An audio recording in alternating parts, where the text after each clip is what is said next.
We've always got so much stuff going on. It sounds like it.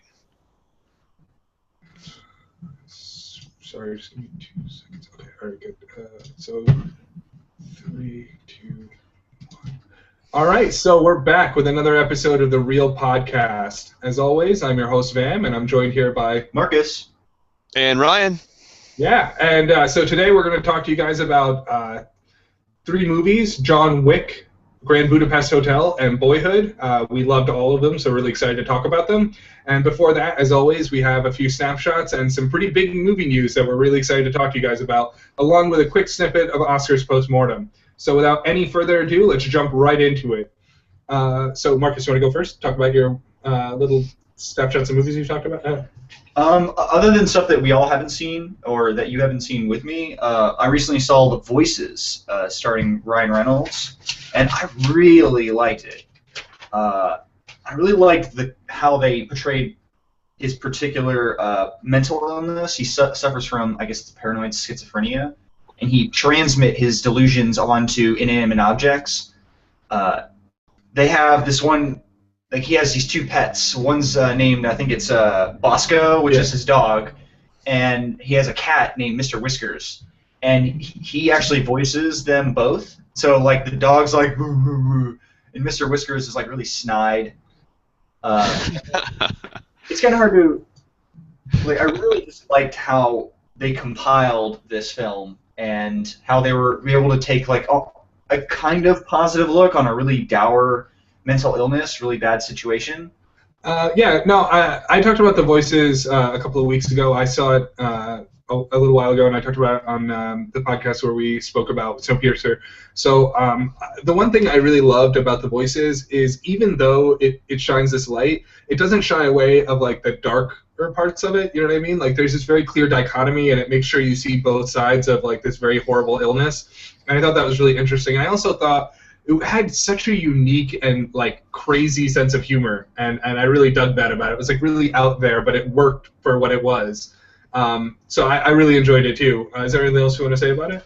Yeah, and naturally this is a spoiler, but he kills some people in this film, and throughout the course of the film, I really felt like the death scenes were palpable. Like, there was serious implications. They were really, the film is very uplifting, or at least it tries to be, through his perspective of it. But like, you definitely got that sense of this is really bad throughout the death scenes. Even though he was able to, like, the creators of this film were able to like paint a light with that through his vision of like his illusion of what the real world is, and it kind of helps to like throw you in this emotional twirl of what's like happy and sad. You're constantly feeling that throughout the course of this film. And most of the film takes place within the illusion, but our brief glimpses of the reality are really, really depressing and dour. And I just love how they utilize the inanimate objects of, like, like a dog isn't an inanimate object, but like everything's personified. He holds on to the severed heads of his victims, and they act as like buddies in the fridge, which is just absolutely off the wall crazy. Along with this very perverted sense of like them being his conscience, like after the first murder, like he has this long conversation with the girl about how like he feels really bad he killed her, and now he owes her like a partner because like it's unfair he had murdered her and not Jerry. Yeah. I need a friend. Yeah. So like, it's like really, really interesting, really weird, but really fascinating, and the ending is really, I feel like, super appropriate for how the movie plays out. You know what I mean? Mm-hmm. Also, I just want to take a moment, because Jerry is quite possibly one of the most doofy, ridiculous people I've ever seen, and somehow he manages to seduce not only Gemma Arterton, but also Anna Kendrick before finally, like, going completely off the rails. So, like, kudos to you, Jerry. Like, for a crazy person, you're doing it pretty good. And essentially, like, throughout the course of this film, it takes place within his illusion, which is very bright.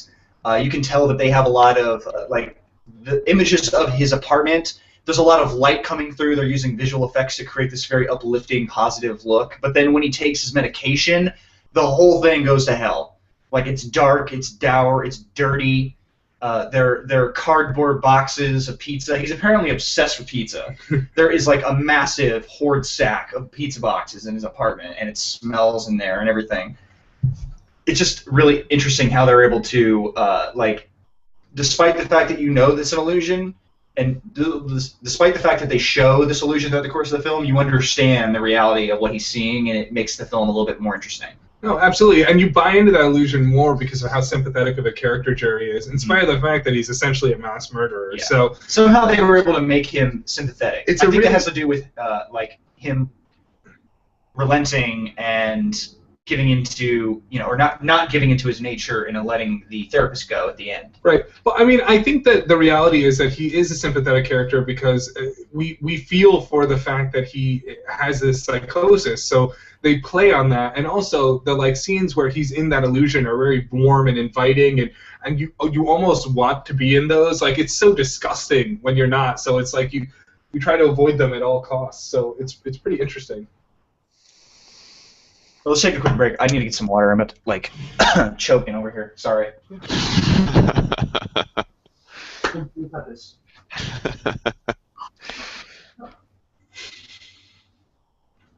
So how did Marcus's job interview go? Oh, it hasn't happened yet. That's next week, I think. So Okay. Yeah, we'll let you know. But no, thank you. Sorry about that. No, it's okay. So anything else you want to talk about?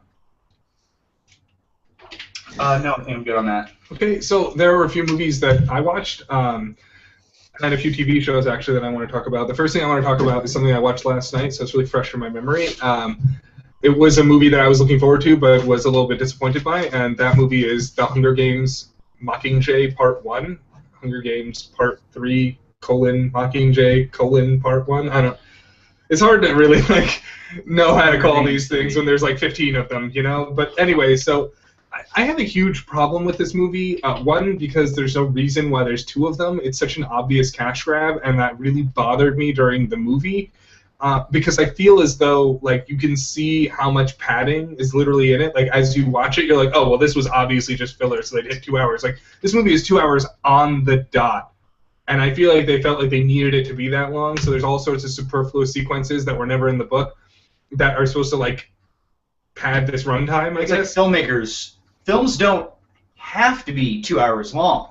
You can make them an hour and 45 minutes and still get the message across. Well, I feel like the problem is if they make it an hour and a half or an hour and 45 minutes, then they can't possibly justify splitting it into two movies. They have to make it a certain length where it's well, we couldn't possibly put out a 4-hour movie. Come on. I feel like you can justify an hour and 45 minutes, especially if the film is 3.5 hours long. Nobody's going to want to see that. Yeah, well, I mean, to be perfectly frank, you could probably make a 2.5 hour long movie of both parts of that book, and it would still be terrible because you can't avoid how terrible the book is. But yeah, a lot of the problems result in the source material. A really weak main character in Katniss. She's just very plain and bland, and there's no depth to her character. They never painted a really good picture of her, and her character's kind of boring and uninteresting. It's kind of because hard to get behind. She's not really a character, you know what I mean? She doesn't have motivation, she doesn't have drive, she doesn't have agency. And the frustrating thing is the only character that does really have agency, there are two men fighting for her. Both of them are more fully realized characters than she is. She rejects them both, and then one of them gets tortured for loving her. That's his punishment. He loves her, so they torture him. And throughout the whole entire series, he's shown far more, interesting characterization than she has, so when he finally comes back as this hollow shell of a man, you're just like, well, there goes one of the best characters that there is in this entire series. And then the other character, he just keeps getting angrier and angrier as the series goes on, so any agency he had at one point dissolves into nothing. She's literally, breaking down her characters. And I get that's the point, because that's what war does, it breaks you down, but, one, their war isn't really a war, you know what I mean? It's just people getting dive-bombed over and over again, and I feel like there's almost this, huge allusion to, the way we just send missiles raining down on people when we're attacking them.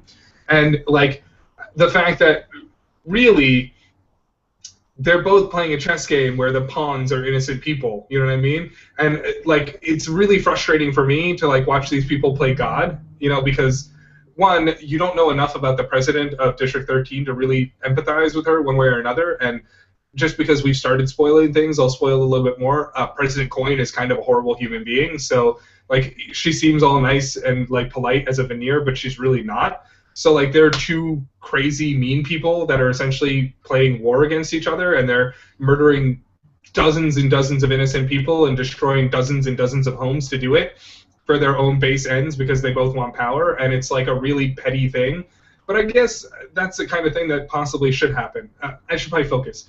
I like the interplay between the commercials that they made, like the propaganda films that they made with Katniss, and how they were an answer to the interview series of films that they did with Peeta. It's like this rapid-fire exchange of propaganda films, and I really liked how like they kind of kept trying to use those to sway on either side. It was a really interesting concept, and I think Lawrence performs it really well. He really develops like an agency to that concept, and it's really well done. But I mean, other than that, I just thought the characters were so weak. They're so incredibly weak, and the ending, more importantly, the end of the first movie ends in this very like really weak way because it's like this very tense extraction. But then like all the tension just dissipates, and then suddenly they're there, and you don't understand what happened, and it's really badly explained.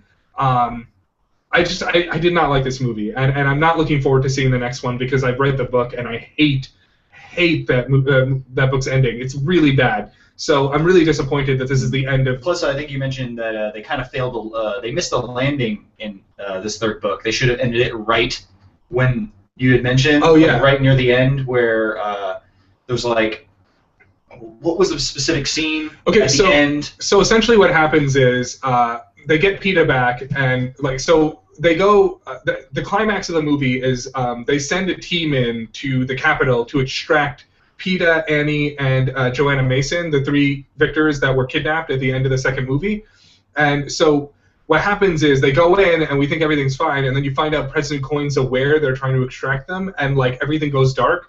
And then suddenly they appear. Coin or Snow? Sorry, President Snow. I apologize. President Coin is District 13. Thank you.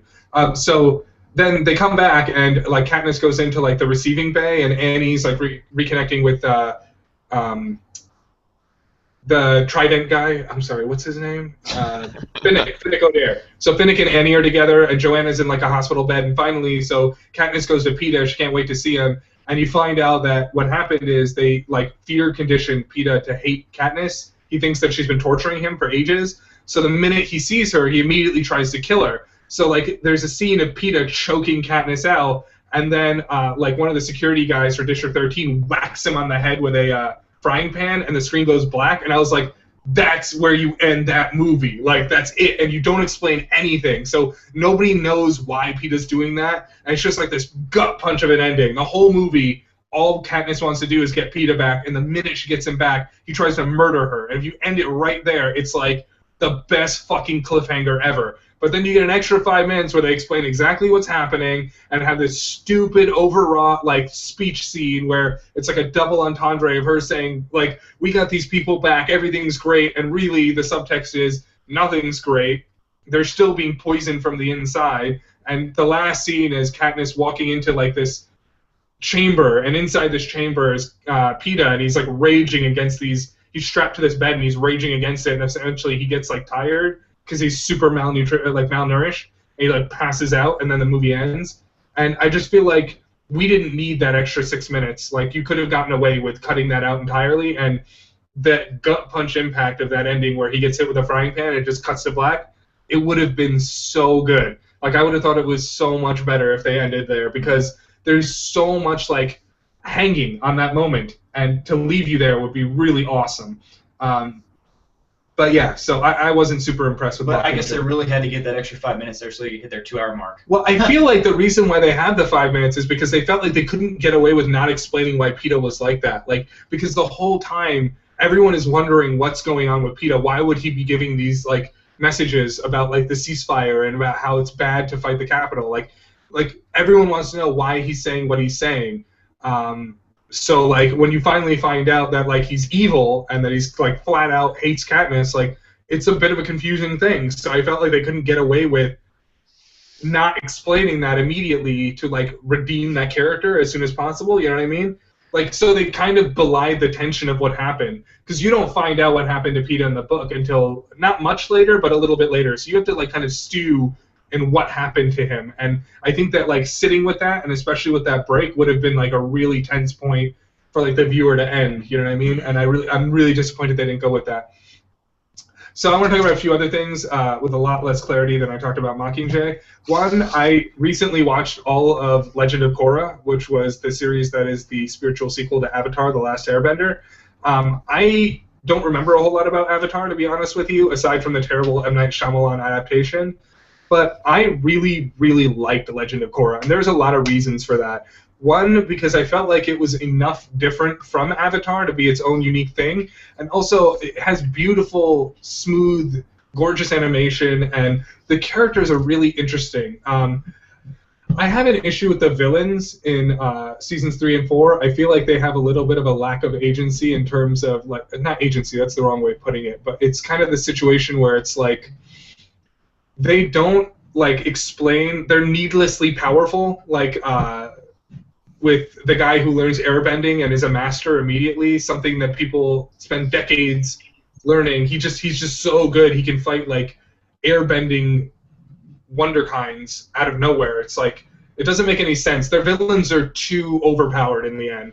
But still, there are some beautiful, beautiful themes. It's really accessible for adults and for kids. And I want to give it a lot of kudos because in the end, this is a spoiler, but not really, two women, the main character is a girl, her name is Korra, and at the end, her and one of her friends, Asami, they end up embarking on a romantic relationship together, and I think it's really powerful that a show meant for kids displays same-sex relationships in that manner, especially since their bond grows so beautifully throughout the series that it's very logical that that would be the end result of everything that happened and the heartbreaks that they go through. That I wanted to talk about this show because I really love what it brings to the table and how beautiful it is, and I recommend it so much because I really think it's a great show, and I loved it personally. It was such a ride watching it, and it's very short. It's 4 seasons, 13 episodes each, so it's something that you can punch right through.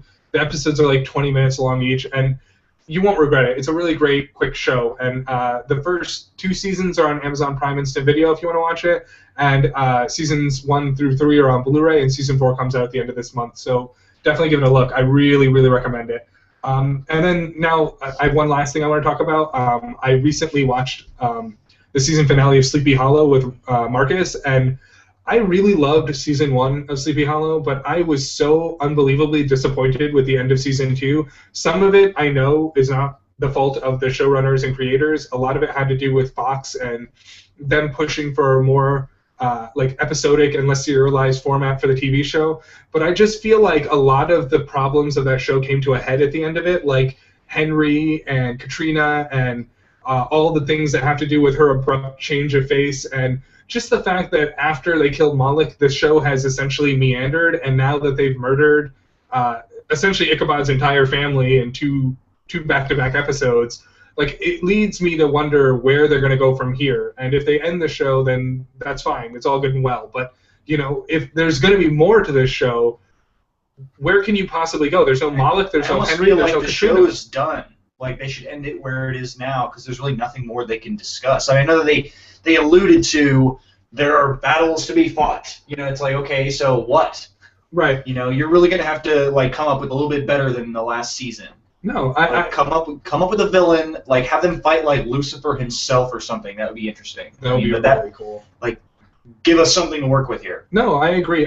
And the other thing that I really have a problem with regards to Sleepy Hollow is, especially towards the tail end of the second season, one of my biggest gripes with that show is how annoyingly repetitive it is. They're always like, as long as we stick together, we can do anything. I feel like I'm watching Sesame Street every time they say that. And in the second half of the season, it was like every goddamn episode, like 3 times an episode. They were like, right. Lieutenant, you and I, together, we could conquer the world. And I'm like, well, why don't you take over the world then, Ichabod? Like, I don't give a fuck, man, seriously. And then the first season, you get a lot of that. It's actually really charming and you enjoy it. But then now it's just like they're just kind of burying it week after week. It's the same thing happening over and over. It's getting a little dull. Yeah, no, I agree. So, like, I was really disappointed. So if you come back with a 3rd season, I don't care if it's episodic or, like, mini arcs. Like, there are a lot of shows that get away with that.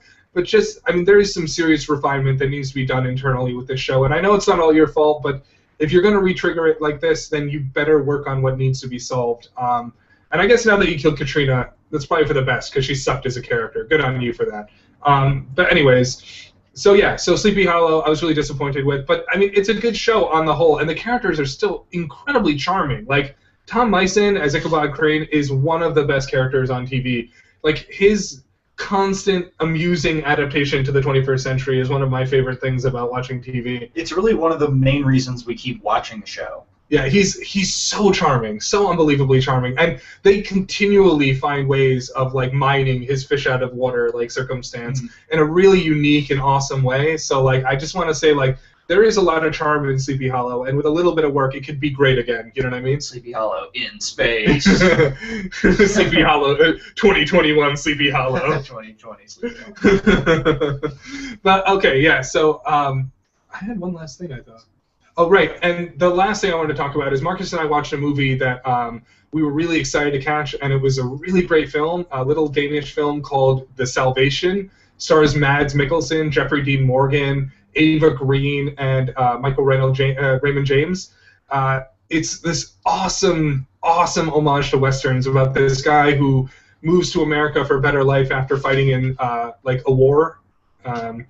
Like a Danish war, and so he comes to America and he like works and tries to provide a home for his family who's still back where he came from, and finally 7 years later he gets to bring them to America, and he built them this house, and on the first night they're there he picks them up and puts them on a train to take them to their home, and they run into this guy who just came out of jail, and like there's an altercation, and the people who got out of jail murder his wife and child, and so he kills them in revenge. And it just so happens that one of them is the brother of this really powerful like kingpin, and so this guy wants to get Mads Mikkelsen and murder him at any cost.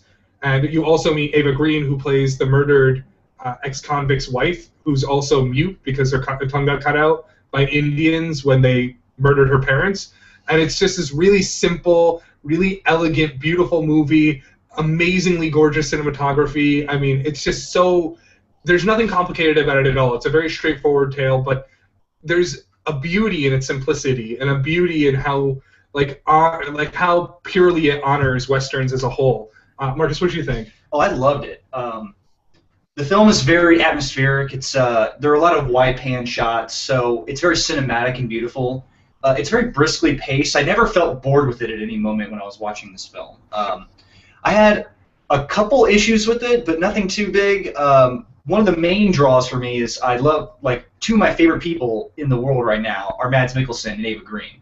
And seeing Ava Green in anything, and in this particular role, since a little bit backstory, she was like kidnapped by Native Americans, and they like branded her and cut her lip and cut out her tongue, so she's completely mute throughout the whole film. So I was like, well, that might actually work with Ava Green because she has really expressive eyes. But I still never really got a feel for her character, nor did I really get a feel for the main villain. He could have been a little bit more developed. But Mads Mikkelsen was excellent in this. I really liked the actor who portrayed his brother. He brought a lot to the numerous homages that they make to various other westerns throughout this film. Like, they really love to show off his big blue eyes, just like in all the other westerns, and there are a bunch of other homages.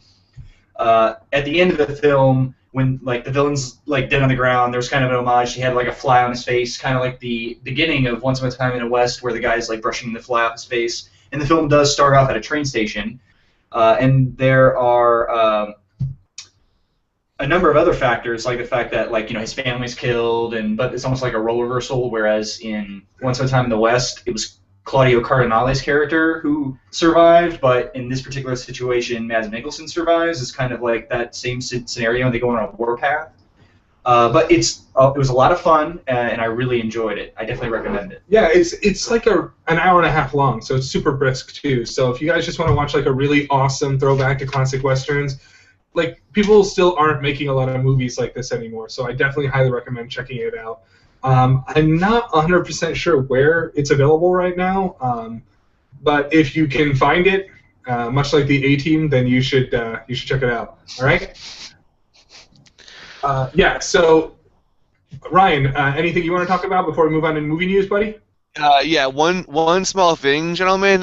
Just for the record, Mockingjay Part 1, Vam, of the third film of Hunger Games. 2 hours and 3 minutes. So you guys shorted it 3 full minutes. How dare you? And also, Damn. I would argue that those 3 minutes are credits and therefore inconsequential.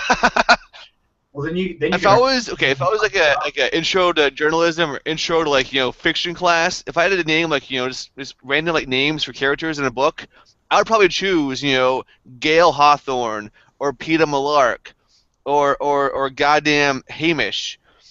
The names bother me as a writer because they're so cookie colored, shallow. Like they're just trying too hard to be clever and cool and like fun. Like okay, so Primrose Everdeen, Finnick O'Dare, French pretentious asshole, Effie Trinket. Her name is Trinket because she wears trinkets on her face. How clever is that? Boggs. Is he born in the goddamn swamp? Like BT, Beettee, and it's just like if I had to choose like names from a Boggle game board, this would be it. We have Caesar Flicker. So the hummingbird from Guiding Pocahontas made a cameo in this movie. Cressida, Masala, which is a great Indian dish, as Vam I'm sure knows. Castor, Agaria, and then Antonius. So we have Greek, we have Latin, and we have French names. And this amalgamation of like post-apocalyptic nonsense, it's just a stew of retreads, and it just dumbs us down. I'm sorry, it's lazy. So that's my short screed. I apologize, out there, audience who loves Mockingjay. And one final screed. So I watched Laggies last week with my girlfriend Holly. So my girlfriend Holly and I, we each week we pick a movie from Redbox, and this week she chose Laggies. Laggies stars Keira Knightley. It stars my boy Sam Rockwell. Sam Rockwell. It stars my girl Chloe Grace Moretz. And like, I want to add a moratorium to the kind of slacker complacency genre that we're 20-somethings finding our path. We're finding our way. Full of ennui. We can't find our direction. Wish I Was Here, Garden State, Last Kiss. Yes, they all involve Zach Braff, but save that shit for Zach Braff. We're better than that, Keira Knightley. You're better than that. This fluff piece of you being morose, of you being modeling, go over yourself. Just cut that horse shit. Save it for Pixar, of finding your way, finding your path. I'm sick of it. I want to spend an hour and a half watching you decide what fucking shoes to wear, or why that term paper in college wasn't your best effort, or why you had an extra drink, extra martini instead of going home to watch 18 and Pregnant or whatever. I mean, like just grow a set of balls on your vagina and just be an adult. Like I'm sorry, like, I mean I don't want to watch you contemplate what aisle to shop at Rite Aid. I don't care. I don't want to see which pregnancy test you choose. It's not fun to me. It's not entertaining. Cut the bullshit of the ennui and be an adult. That's it. Save that shit for Zach Braff. Okay then. I want to ask a quick question. If I made a movie that was 2 hours long, not including credits, and entirely encompassed a group of 4 women who sat down and watched a 2-hour-long marathon of Keeping It Up with the Kardashians, would it be better or worse than that movie? It'd be better because I know ahead of time what I'm expecting. I'm expecting a A-list cast to act their pants off, not bitch and moan about episodes of Friends. But there's so much to bitch about regarding Friends. No, I'm good. Agreed. Sam Rockwell, how dare you make crap? You're a phenomenal actor. You are a who is who of that guy. You are the man that everyone says, oh, I know that guy from something. And you're a phenomenal actor. Don't sell yourself short for having 4 lines in Keira Knightley's throwaway movie before she got knocked up. Okay, this is beneath you.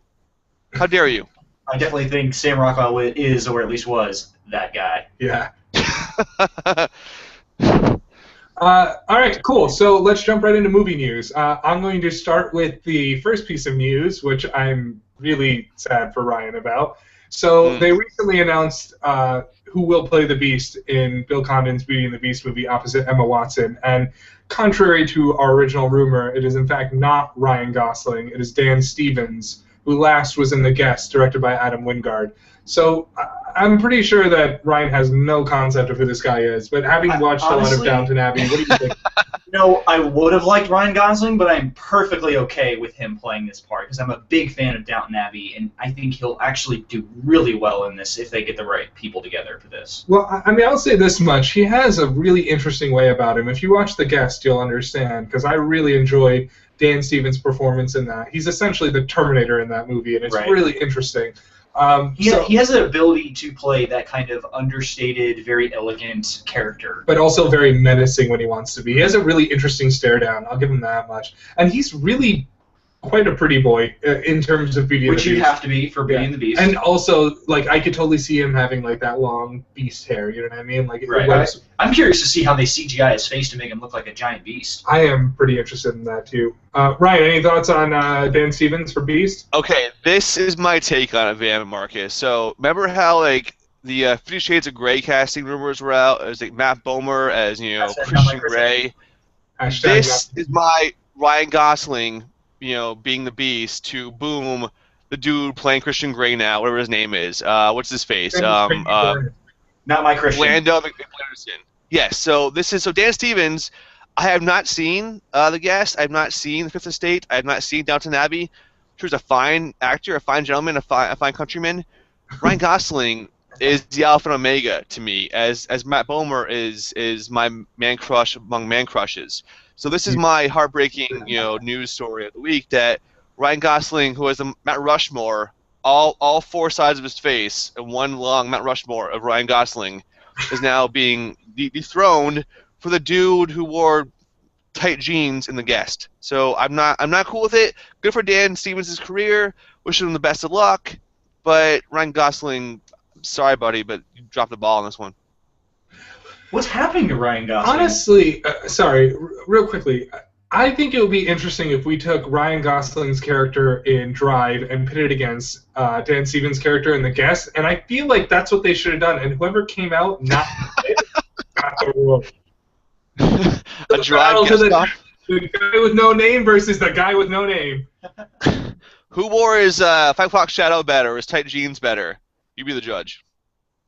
Oh, that's a tough one, man. There's no doubt in my mind that those tight jeans in Drive were probably the best. Like, but did Stevens have a scorpion jacket? I think not. Or carry a hammer for 2.5 hours? Probably not. No, but he did carry a backpack. So there's that. So did Gosling. Yeah, but it wasn't the same. He didn't one-strap it, so, you know. Did he put a bullet in a dude's mouth and try to smash it shut? Raw? I'm sorry, peer pressure. Sorry. No. 22 Jump Street reference. Sorry. Yeah, we were referencing 22 Jump Street. Dude, don't two-strap it. It's peer pressure. Sorry. So anyways, so I just wanted to get Ryan's take on that because I crushed all his hopes and dreams 2 weeks after I gave him any. And now we're going to jump into the big news topic of the week, which is I'm so interested in hearing what you guys think about this. So recently, not like within the last week, but in the last few weeks, it was announced that Neil Blomkamp had been rumored to have done like a treatment on Alien 5. And then, so like rumors swirled about this, and he was talking about it during his Chappie press tour.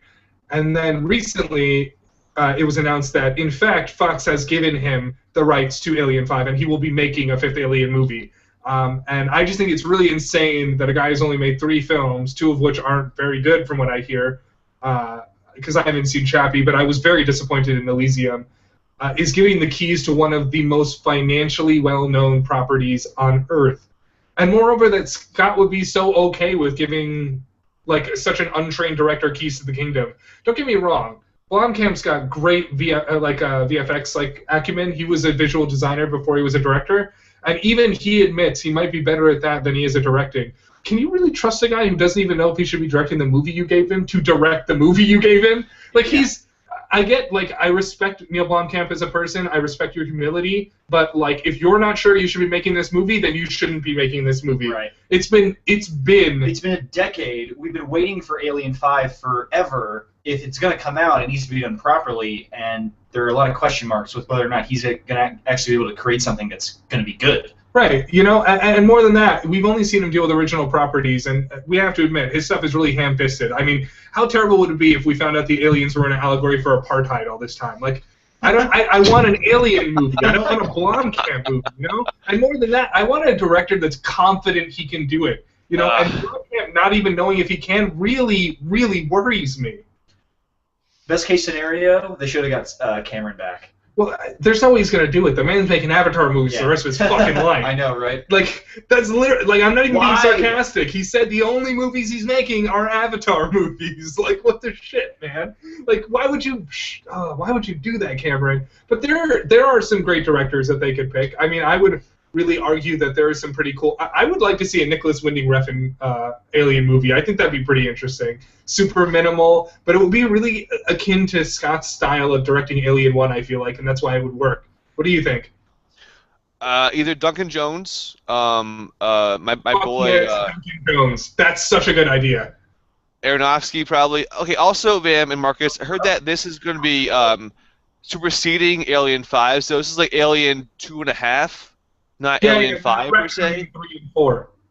Right. Okay. Yes. So okay. Fair enough. I think of all the directors out there now, I think that his style of camera work and like that kind of action cam works well for this kind of movie. I haven't seen Chappie, right? Either. I love District 9.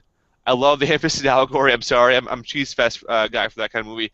I enjoy the spectacle of Elysium. I enjoyed the dichotomy of this Eden as opposed to this Detroit area.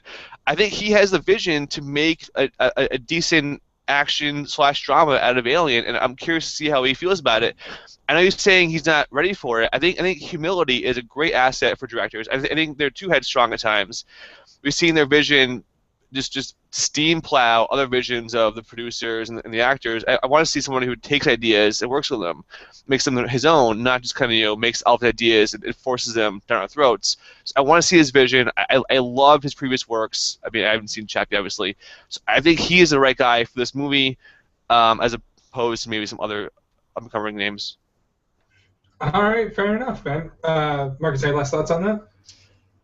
I've been waiting for this film forever, but we'll have to see what they can do with it. I guess I don't know if they've released any information on who would be playing in it. The only thing we know is Sigourney Weaver is guaranteed to return, and we're hearing that Michael Biehn is coming back as well. I'll be pleased to see Sigourney Weaver no matter what. I love her, so that's all I'm going to say about that. Well, we have to see. It's still in early stages. Oh, super. There's no script, no nothing, so we don't know anything about it other than we don't know who's going to write the script. I don't think. We don't know anything about that. If they can get somebody good to write the script, I think we have something to work with. No, I agree. That's a good point. So the other thing I wanted to say was, you're right. He could bring a really unique, sort of idea to Alien, and he is definitely a great visual effects director. I'm not going to argue with you about that at all, Ryan.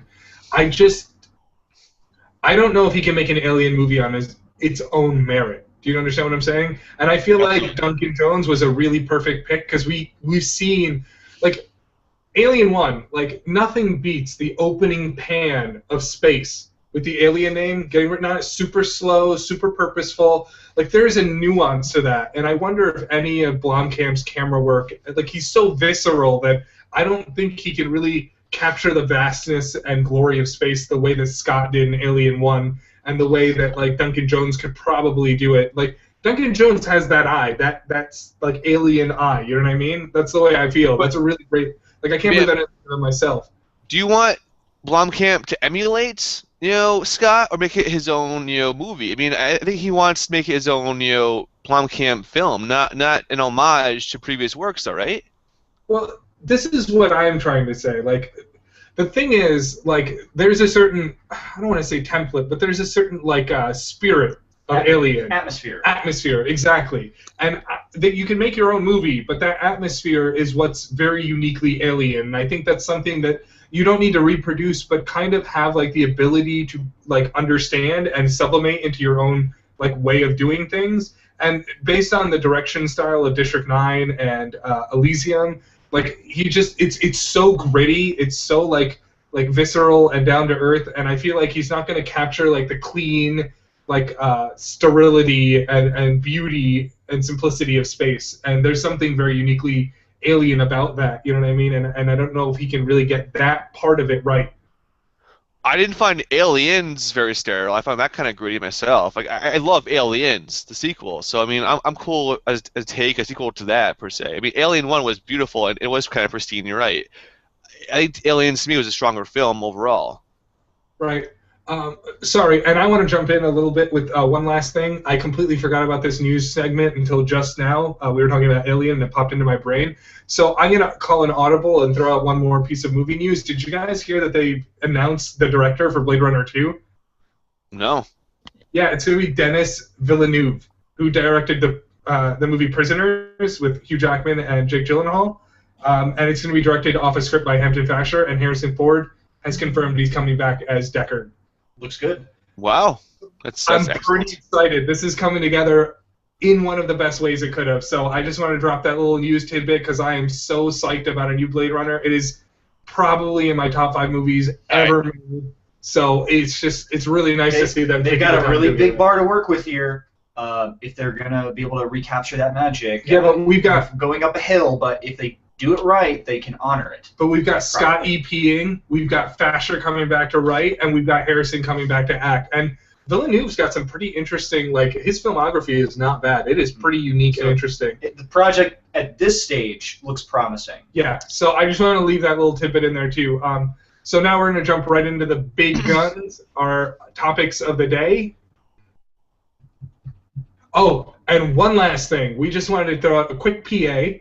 First things first, it is officially March 8th, which means in 9 more days, Greendale Human Beings, we will be getting a 6th season of Community on Yahoo Screen. This is my school now. Exactly. Write it on your calendars, write it on your palms, write it on your walls. I don't give a shit. March 17th, we are getting more Community. So rejoice, human beings, rejoice.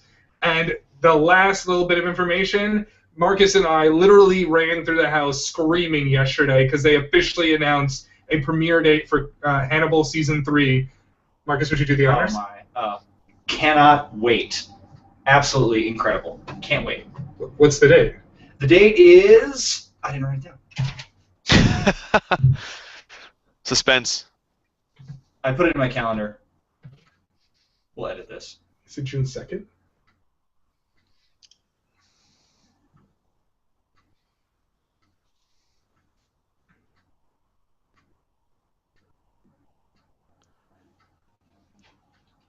All right, let's fast track.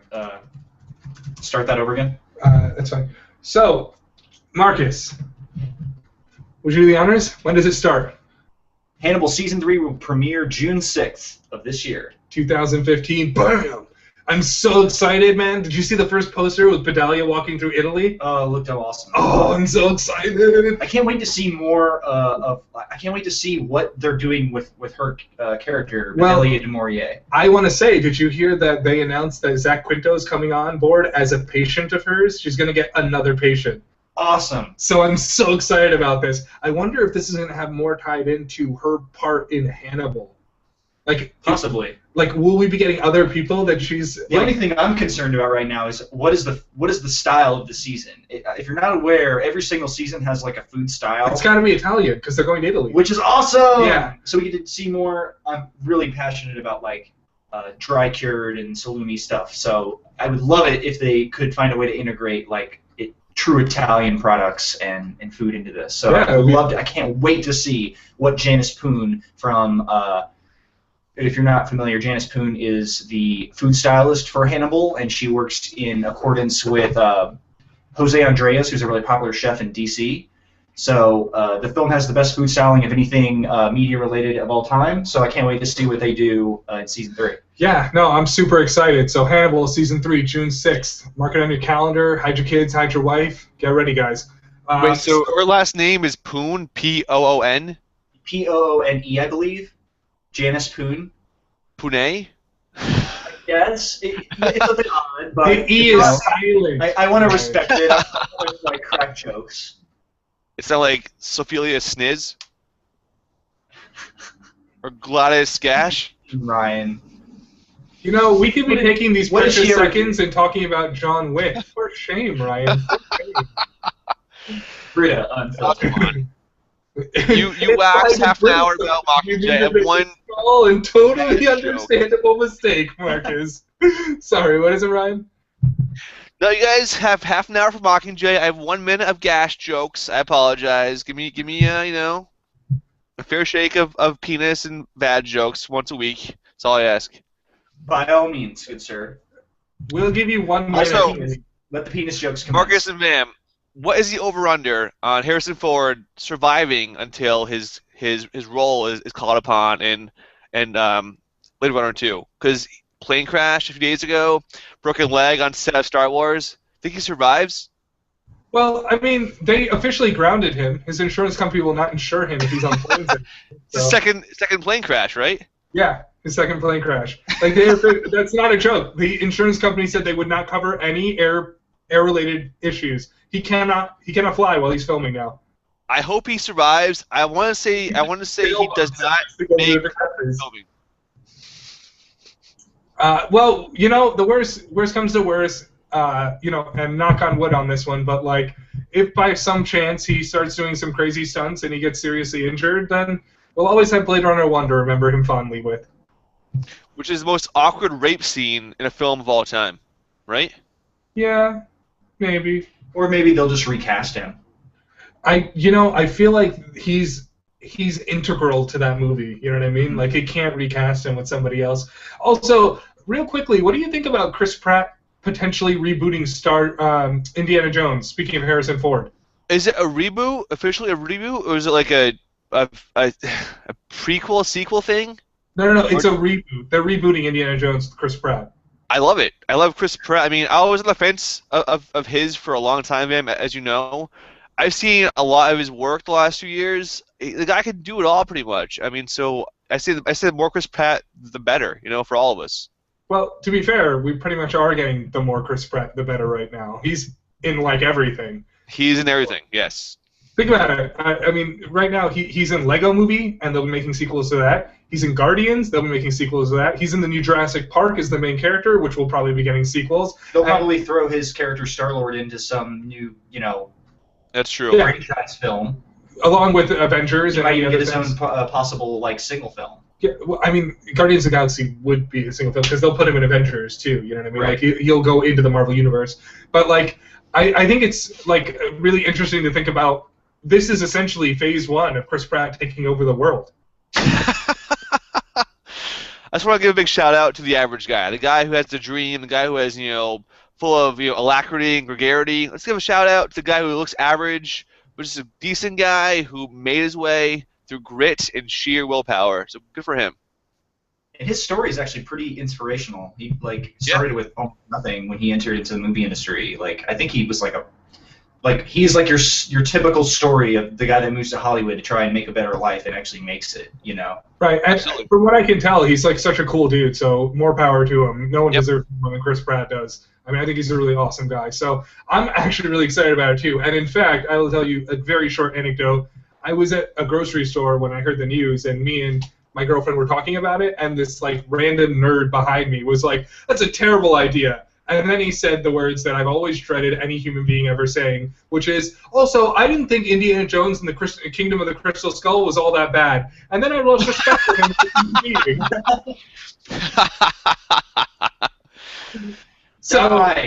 So you guys can take that to the bank. That's a little Van anecdote for you. That truly happened. But now we're going to jump into our main topic of the day. We're going to start with John Wick. And I'm going to let Ryan get first dibs on this one. So, Ryan, why don't you tell me what you think about John Wick? I'm keeping my reviews short, but okay, so I judge a film not by its gross, not by the actors or the director. A film to me is based on how it holds up in 10 years.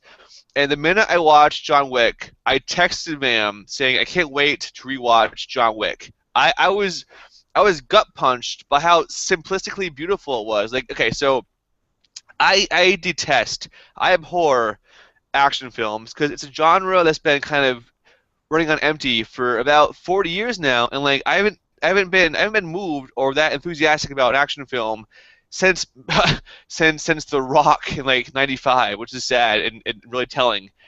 When I watched John Wick, I was like, this is a really good film on its own merits of how simple a movie can be, but yet how elegant the parts can be. Like, so the directors were stunt choreographers. They're not really directors in the sense that they actually frame shots and have actors walk into the scenes. They film the scenes by the merits of how much space they use for the action to happen. So every fight scene was fluid, it was easy to follow, and it was lucid. The biggest knock on the Dark Knight series, you couldn't follow Batman's action scenes.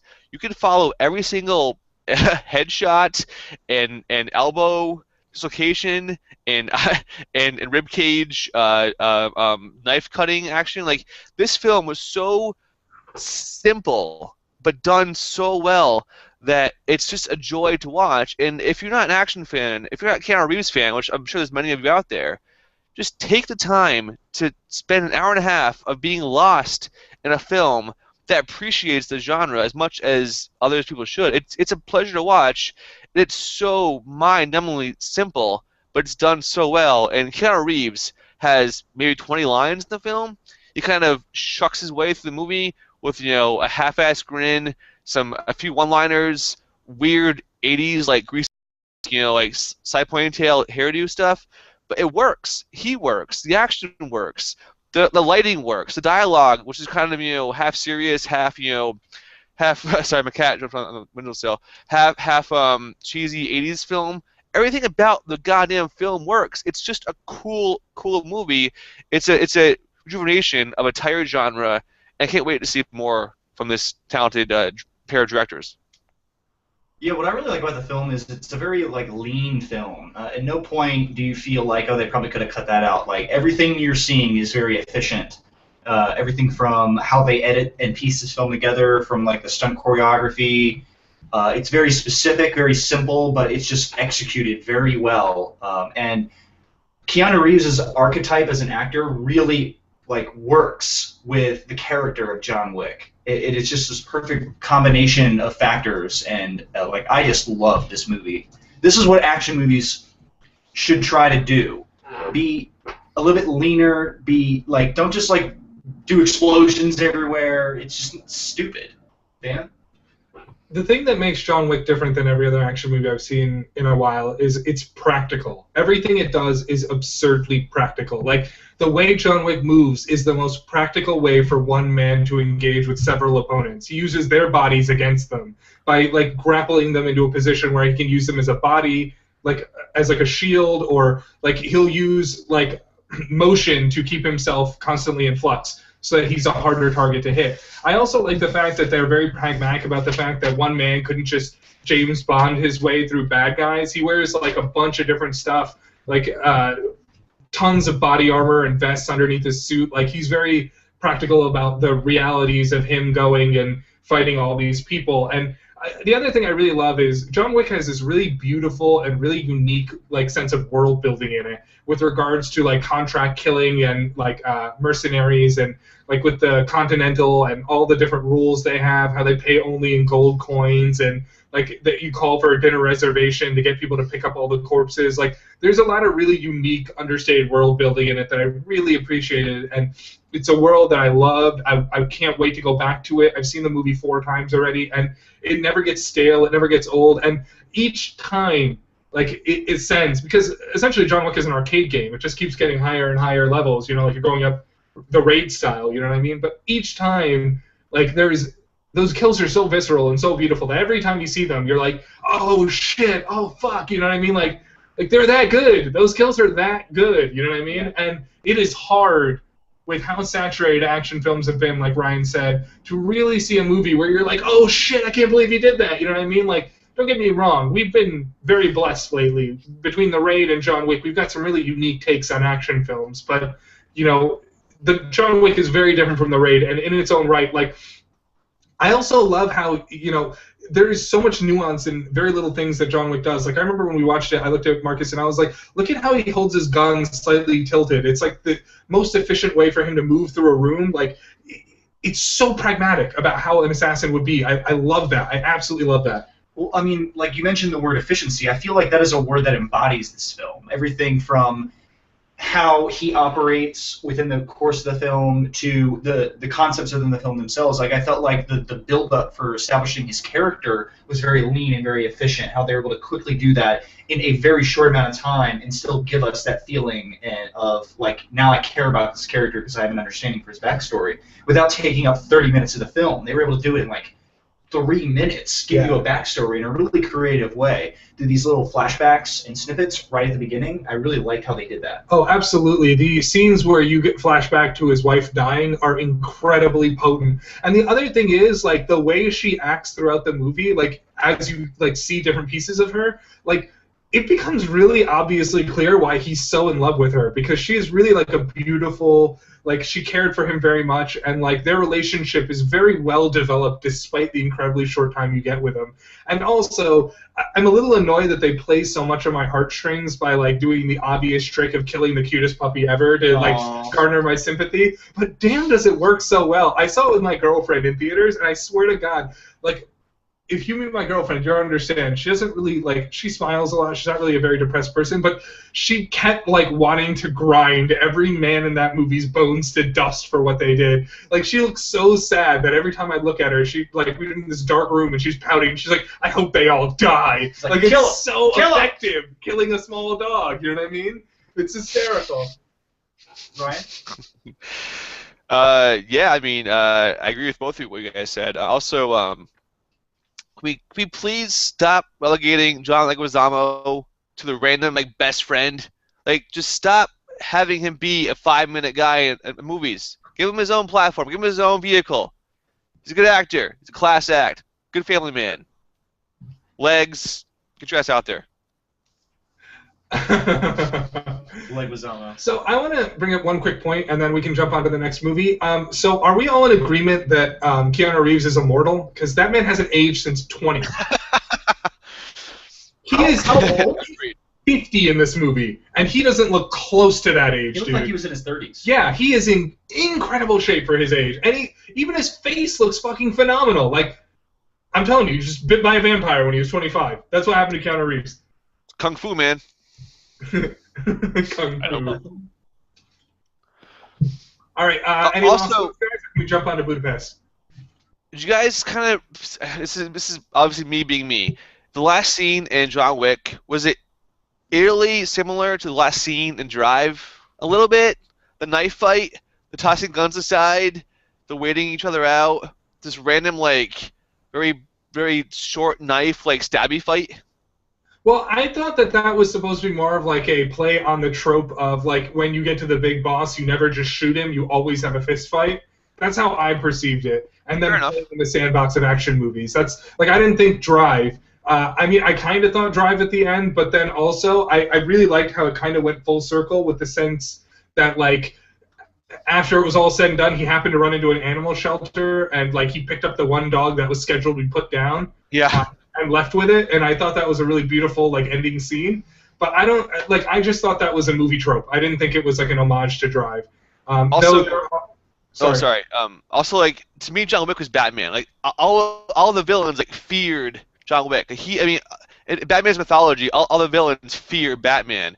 In the last scene, the main baddie, the main bad guy, was laughing to his grave. Like, he knew he was dead. He knew he was toast. He was driving in his Escalade, laughing that his life was over because he couldn't beat this force that is John Wick. And it's just so cool to have the hero be that in control of other people's evil emotions. It's so weird, the economy of his tables being turned. Well, the hero is essentially an omnipotent, like, evil guy. It's so cool to me. Well, I never viewed him as a hero. I viewed him more as, like, the villain has turned on the villain. Well, I mean, I guess, yeah, but for the purposes of what's happening, John Wick is clearly the hero. Like, they wronged him unprovoked, and he goes for vengeance. And they definitely are able to create that by showing that John Wick has, like, he is a cold-blooded... Well, cold-blooded killer. He's a very efficient killer, but he also runs by a series of rules that he abides by. Like there's that scene where he meets, like he's outside of the club and he has a conversation with the guy, like the guard. He tells the guard to take a break. He's like, "Why don't you take the night off?" Yeah. Or like the fact that he wouldn't kill Adrian Paladicki after she attempted to murder him in his own hotel room. Like he still wouldn't kill her because he doesn't kill women. He wouldn't. Well, he couldn't break hotel code, right? Well, the thing is, and that guy explicitly states it, Lance Riddick explicitly states, if you're attacked in your room, you can murder the attacker, but you can't unprovoked attack somebody in the hotel. It is sacred ground. So once she attacked him, he could murder her in defense. And they would not penalize him for that. But he decides not to because he doesn't kill women. Which was a terrible idea because that cool black guy got murdered anyways. I also wanted to note two more things. One, the music in that movie was fucking incredible. Can we agree on that? It is so good. And in fact, I'm going to just say it right now. You guys already heard it, but I picked a piece of the soundtrack for this movie for this episode of the podcast. And the song is Think by Khalida. Yeah, Khalida. So if you guys are wondering what that is, it's Think by Khalida, and it's available on iTunes. It's fucking incredible, and we love it. So that's why it introed our show. And the last thing I want to say really quickly is I love that because John Wick is an efficient killer, you don't get that stupid trope in action movies where you shoot a guy but he doesn't die. Everyone gets double tapped in the head. That's how you do. That's how you do. He shoots him in the heart and then shoots him in the head. Done deal. He does not mess around. And I love the double tap. He does not mess around. You are dead.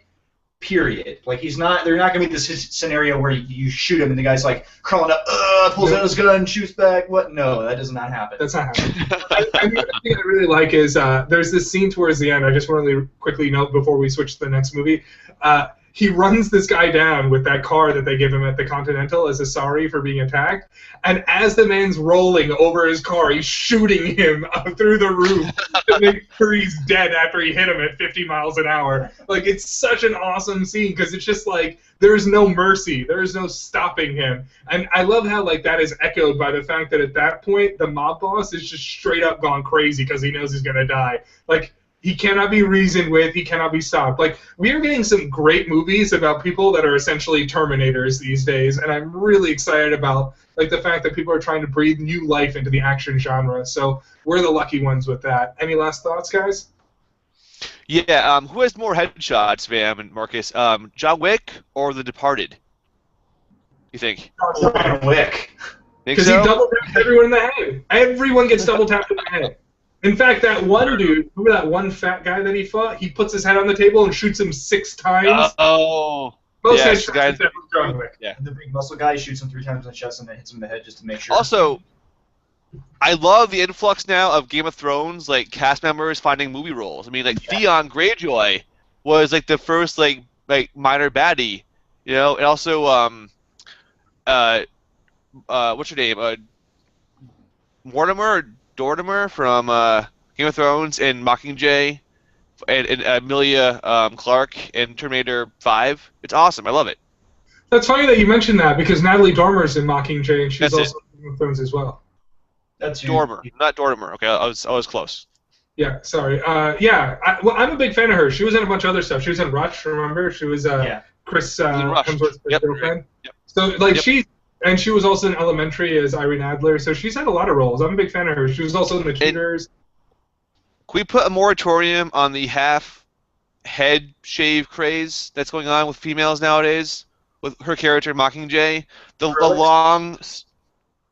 I don't know what that's called. I don't know why it exists. Just stop. It just doesn't cloud your face. Is it? It's the Skrillex. Yeah.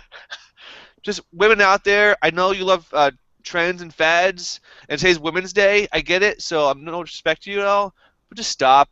As a guy, no offense. I know I don't matter at all to your scope of reality. Just stop. It doesn't flatter your face at all. It makes it more distracting.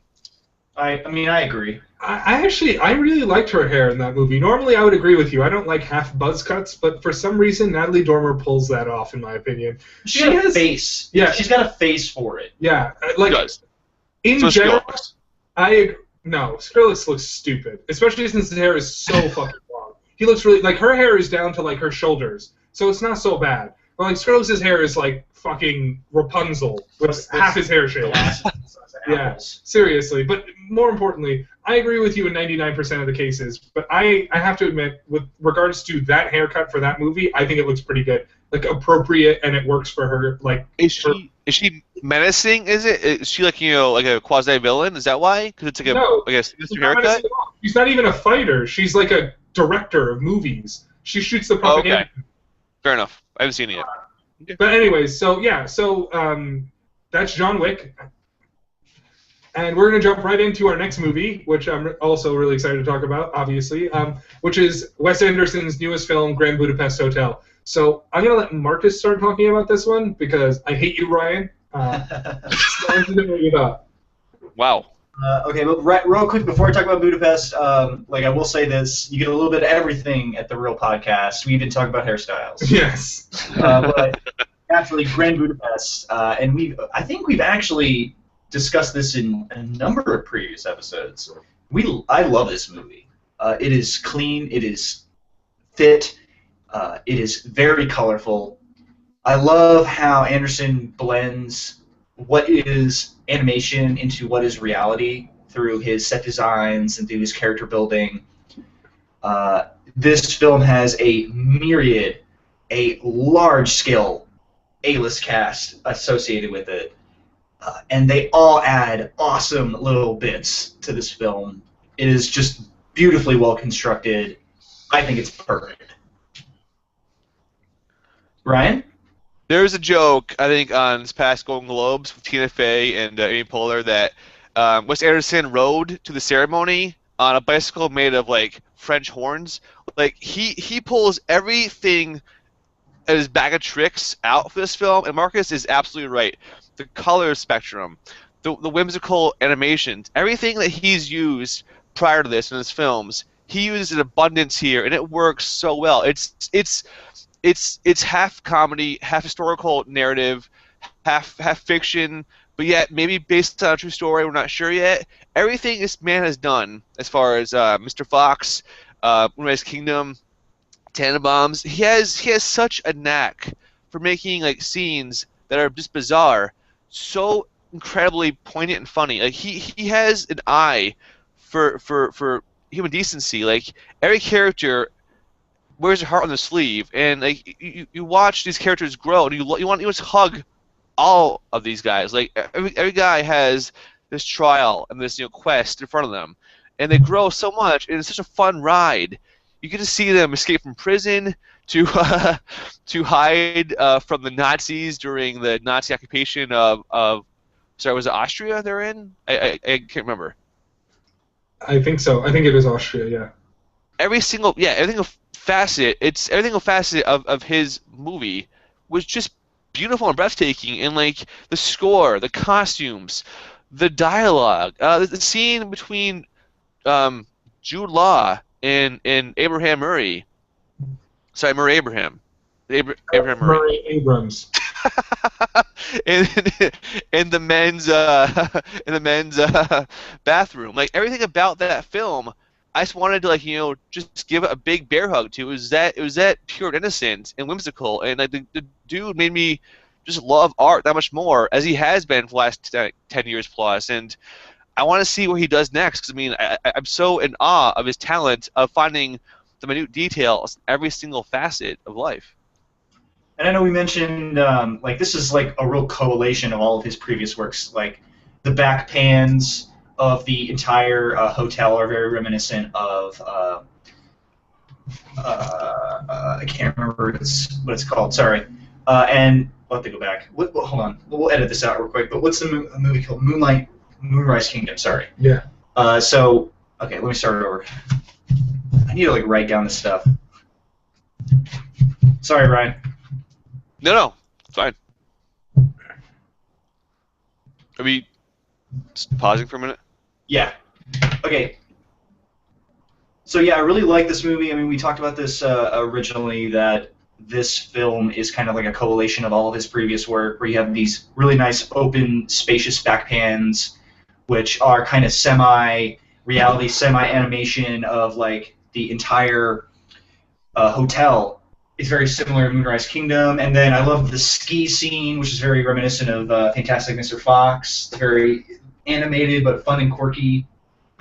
Bam, are there any other scenes that you like that, like, from this particular film that really homage some of his previous work? I don't know if homage is something that I would say, but one of my favorite scenes in the whole movie is the scene where Jeff Goldblum plays like the overseer, and he has this like pet cat that he's obsessed with, and so Willem Dafoe is like the enforcer for Adrian Brody's Yeah, I character. love Willem Dafoe. He says nothing. He just grins. And then, so what happens is, I guess, like, Adrian Brody threatens Jeff Goldblum's character at some point, and he threatens to murder his cat, and Jeff Goldblum doesn't think he'll do it, so Willem Dafoe takes it and throws it out a window. And so they run to the window and look down, the cat is just dead on the ground. And it's just like the reveal of that moment is so funny to me. Like every time I think about it, it makes me smile because it's so good. And that's the thing with Anderson movies. Like no matter what, like you think, or no matter what the grand content of that movie is, you will definitely smile at something. It is so like purely simple, like in the way that it like portrays emotions. It like wears its heart on its sleeve. You know what I mean? Like Ryan said, yes. And like Ryan said, yeah.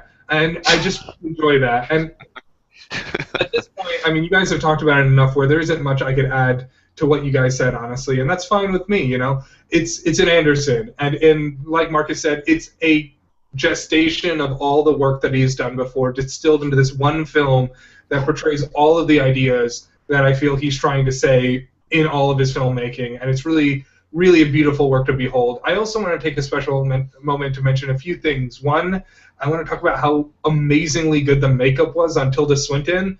And two, I feel like even though it seems like it's unnecessary, we should take a moment to talk about how incredible Ralph Fiennes was as the main character. Just a revelatory performance out of him. Not that we haven't seen many before, but like it is just, there's something special about his character in that movie, and you can see why Zero feels it's necessary to keep the memory of him living on and on and on. You know, and I love the meaning behind this movie, which is that stories that matter will persist through time so long as we tell them to carry that torch onward. And I think it's a really beautiful, beautiful story that he tells. You guys have any thoughts about that? I watched the film, and I saw the credits, and it said Tilda Swinton, and I'm like, wait, who was she again? I remembered she was the old woman who died in the first like 5 minutes. I'm like, how the hell did the makeup crew make Tilda Swinton into an 80-year-old bag of wax? I mean, you're right, Bam. The makeup artists were impeccable, and Willem Dafoe, who is known as the ugliest man in Hollywood, looked more menacing. He had like shark teeth. Like, how is that? How do you make the guy who makes Green Goblin look handsome? Because he's that ugly. Uglier, you give him shark teeth. Problem solved. And a flat top. Bravo, makeup crew. Hats off to you. Guile. He's Guile. That's awesome. Yeah, no, definitely. I mean, it's just, there's so much to love in Royal Tenenbaums. That's really the bottom line. And if you guys haven't seen it, we highly recommend it. It's available on Blu-ray. It's a Wes Anderson, which is all I should have to say for you to go out and buy it immediately. But it's available, and it needs to be watched. Everyone needs to watch it. You know, it's a pity how few people honestly see Anderson's movies. They make so little money, and they bring so much joy into our lives. Like, it's crazy that so many people don't watch these. I mean, we should really, like, spend all our money on a PSA that says, this weekend, don't see Transformers for the 5th time. See Grand Budapest Hotel. It's worth your while. It's got everything. Action. Whee! Adventure. People in a runaway truck. Comedy. The Old cat. booby. You know, it really has it all, and it's a real like shame that people don't see it. You know, like for instance, I live in a house and I own this movie on Blu-ray, and half the people in it haven't seen it and refuse to watch it, and they don't understand how beautiful the movie is. You know what I mean? It's crazy. You're right. What did Holly think of it? Did she watch it with you? Okay, so I was putting off this movie to watch with her for weeks, right? As you guys know, she fell asleep watching what's that TV show on teen networks that the women are all mute and they're all deaf. She went into her bedroom to watch. God damn, this is embarrassing. What's that like ABC family show where the main characters are all mute?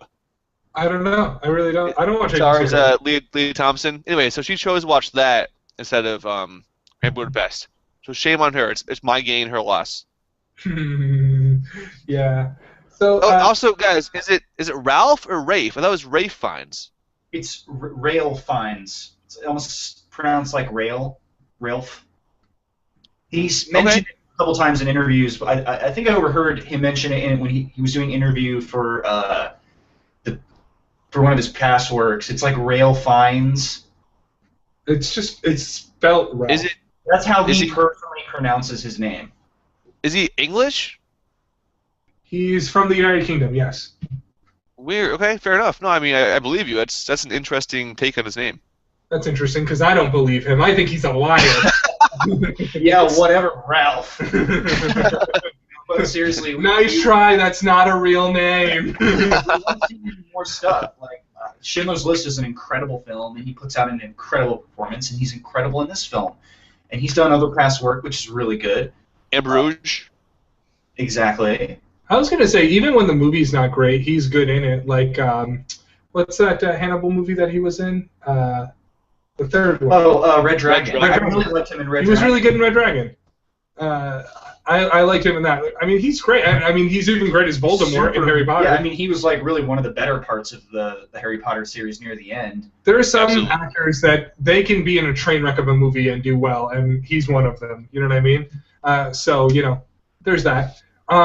So, yeah, any last thoughts on Grand Budapest Hotel, guys? Or can we jump right along? Yeah, this is how you make up fake names, Mockingjay. Mr. Gustav, Mr. Mustafa, Serge, Dmitri, Jopling. That's how it's done. Ludwig. Take notes, writers of Mockingjay. This is how to make fake names. Mr. Ivan, Henkels, Mr. Jean. What was Saoirse Ronan's character's name? I got it right here, buddy. It's Agatha. Agatha, that's right. Yeah. No, the names were really nice. They were very classical and simple. I really dug that. And if we're lucky, Hunger Games Mockingjay Part 2 will be like, quick PSA, we've changed everyone's name to Roman Anglo-Saxon derivatives. As per the request of somebody on the real podcast. My skin crawls hearing Gail Hawthorne. Ugh. Well, you never hear his last name, so. It's true. But you do hear Katniss Everdeen like 50 bajillion times, so, Katniss Everdeen. Digressing. We get it. You hate their names. With luck, they'll change them all to more European-y names, and you could be like, that was me. I did that. Anyways, let's jump on. So normally we do things in alphabetical order, but yes. So normally we do things in alphabetical order, and I'm going to try to make that the trend. Whenever we do 3 or 4 movies, we'll just we'll do them in alphabetical order. But the reason we did this one in reverse alphabetical order is because I wanted to do Boyhood last, personally. So that was for my own selfish, self-serving needs. Sorry, guys. So the last movie we have today is, as I said, Boyhood, and it is a movie that even today, even now, I think about it fondly. I think about it like for what it left me with and what I took from it. It's just such an incredible movie, and there's so many things I could say about it, mainly because it never ends. 2 hours and 47 minutes long, so it's quite a movie. It's like one part of the Hobbit trilogy, so just think about how long that is. But anyways, there's a lot of things to like about Boyhood. First of all, I think it's really beautiful in like the way that its film editing is. It's impeccable how well it's edited, considering it spans such a large period of time. I would even go so far as to say it's one of the greatest achievements in film editing in the history of filmmaking. Yeah, I would argue that. And in fact, I was listening to Slash Filmcast, and they argued the same thing. It wasn't even nominated, and it's one of the greatest achievements in film editing, in my opinion, that there is. I mean, you know how hard it must be to like fluidly move through time like that? Like, it's something that's never been done before. You know what I mean? And I think that's really interesting. But there are a few things I want to talk about regarding Boyhood, and then I'll pass it off to you guys. One, I really want to talk about Mason's like his growth as a character, and as he grows up, like the things that are important to him and how those reflect on the times that we grew up in, and the music that we grew up in, and how his maturity as a human being reflects our maturity as a human being. And like I remember when I was watching it, I looked at Marcus at one point, and I was like, there's this scene where him and his first girlfriend are breaking up, like towards the end of the movie, and I was like, I remember that. I had that exact situation happen to me. I was dating a girl, and we bought tickets to go to prom together, and then we broke up before prom, and then there was this super awkward moment where we tried to figure out what to do because we bought tickets to prom together. And it was like that moment, like, when I watch Boyhood, I remember my childhood. I remember it so fondly. It's like so vivid. It brings those moments back into you, and it's like, for Linklater to have captured that so perfectly, I mean, there are no words for what kind of achievement I think that is. You guys want to give me a few comments? Just a quick shout out. Like, I didn't actually have that particular experience, but the music in this film was what drew me in and made me think about my childhood. Like, all of these different like songs they're playing, whether it be Britney Spears or whatever, you know, but like slowly over time, you're kind of reliving all of the memories, fond or not, of your childhood through various different things like the music and how technology at the time, you know, that this is like the boom of technology, and you kind of slowly see that throughout the course of this film, which is incredible. Yeah, it definitely uses like a lot of the period to like not a lot of the period, but it uses a lot of the things that were indicative of that moment to reflect upon that moment. And I think there's a lot that needs to be said for that, because there's no way to know that's what's going to stand the test of time when you're shooting it. Like, he didn't shoot it after the fact, he shot it during. So being able to know that those were the important things, like, that's really impressive. And the fact that he wrote this script on the fly, like, to be able to focus on those things that ended up making a mark on the world, like, there's a shot where, like, he cuts to it, and it's just, like, the bezel and the screen of the first generation iMac, which came out in, like, 1999 or something like that. Like, how would he have known that even now people talk about that computer? Like, to have known that then is really impressive, since from what I heard, they only met for like a week or two every single year. Mm-hmm. Like, so to know in that short a period of time these things will matter and these things won't is really, really impressive. Like, it's something that needs to be, like, recognized. You know what I mean? And that'll lead kind of into our disdain with the Oscars later on. We're gonna finish once we wrap up our review of Boyhood. We'll talk about how much we hate the Oscars and how much of a fail it was to completely and utterly snub this film of all the achievements that it deserved. Except for Best Supporting Actress, Patricia Arquette. Yeah. Sorry, but no, that was their like. We'll give them something. We'll get here, Patricia Arquette. You can have this one, but then we're gonna take all the ones that actually, you know, deserve, and we're gonna give it to the film that, you know, strokes the industry. No, definitely. Ryan, you haven't said anything about Boyhood. Talk to us, guy. Yeah, sure. I mean, we use the word organic for, like, you know, for John Wick, or for Chappie, and for Blomkamp. This by definition is the most organic film I've ever seen. Like, the characters are not only acting, they're acting as their real life selves. It's reverse acting. They're not acting as characters. The characters are acting as real life people, and it's so cool to kind of pluck real people, toss them in this 12-year opus, an Odyssey, and see how technology goes from a Game Boy Advance to, as Vam said, you know, the Bubble Mac, to like a full-on, like, you know, iPhone 6. It's just so weird to see the condensing of 12 years and how much we've matured, how much people mature, how much people change, and it's about life. It's a glorified whole movie. Movies go from A to B. You start A, you finish at B after 2 hours.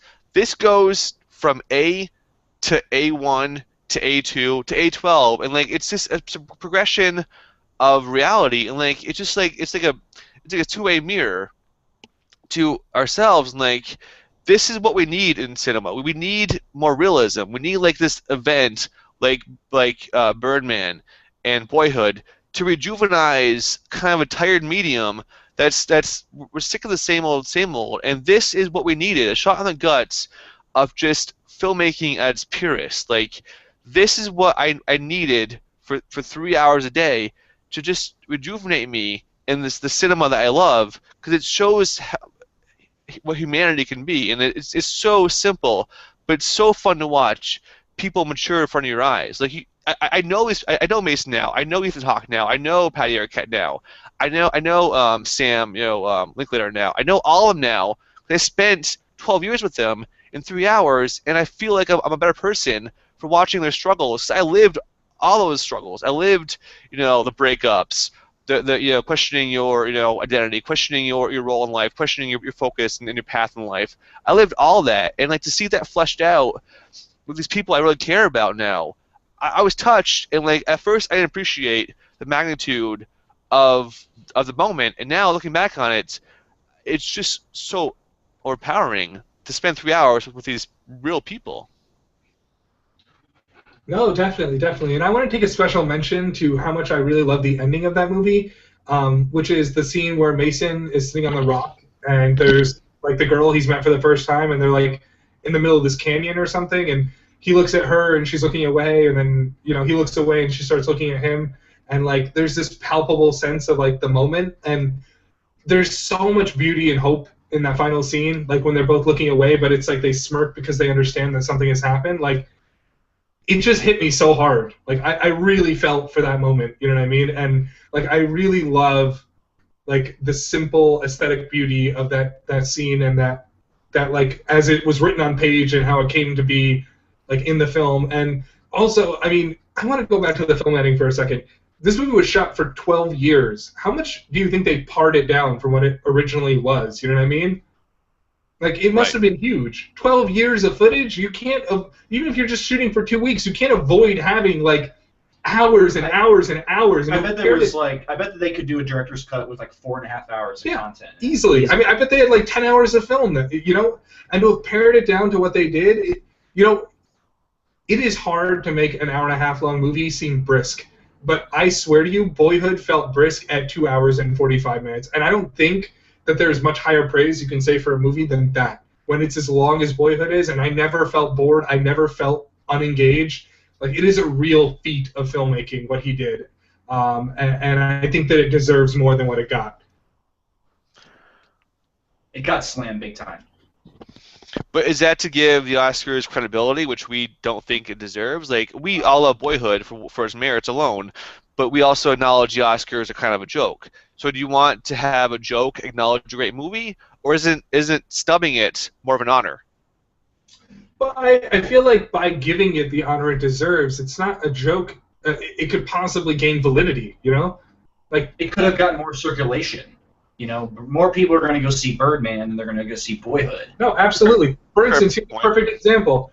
The Regal in our area is playing Whiplash, Birdman, and 2 other movies that are really popular. They're the movies Theory of Everything and one other. American Sniper? Yes, American Sniper. Thank you. That's the 4th one. And then obviously Still Alice just came out. The 4 biggest movies that won Oscars.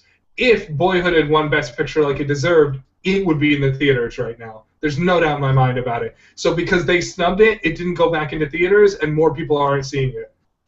It's a fair point. I definitely have a question. Do you think this is one of the greatest snubs of all time, considering the overall accomplishment of this film, this piece of art that they put together, and to give it absolutely nothing? I think that.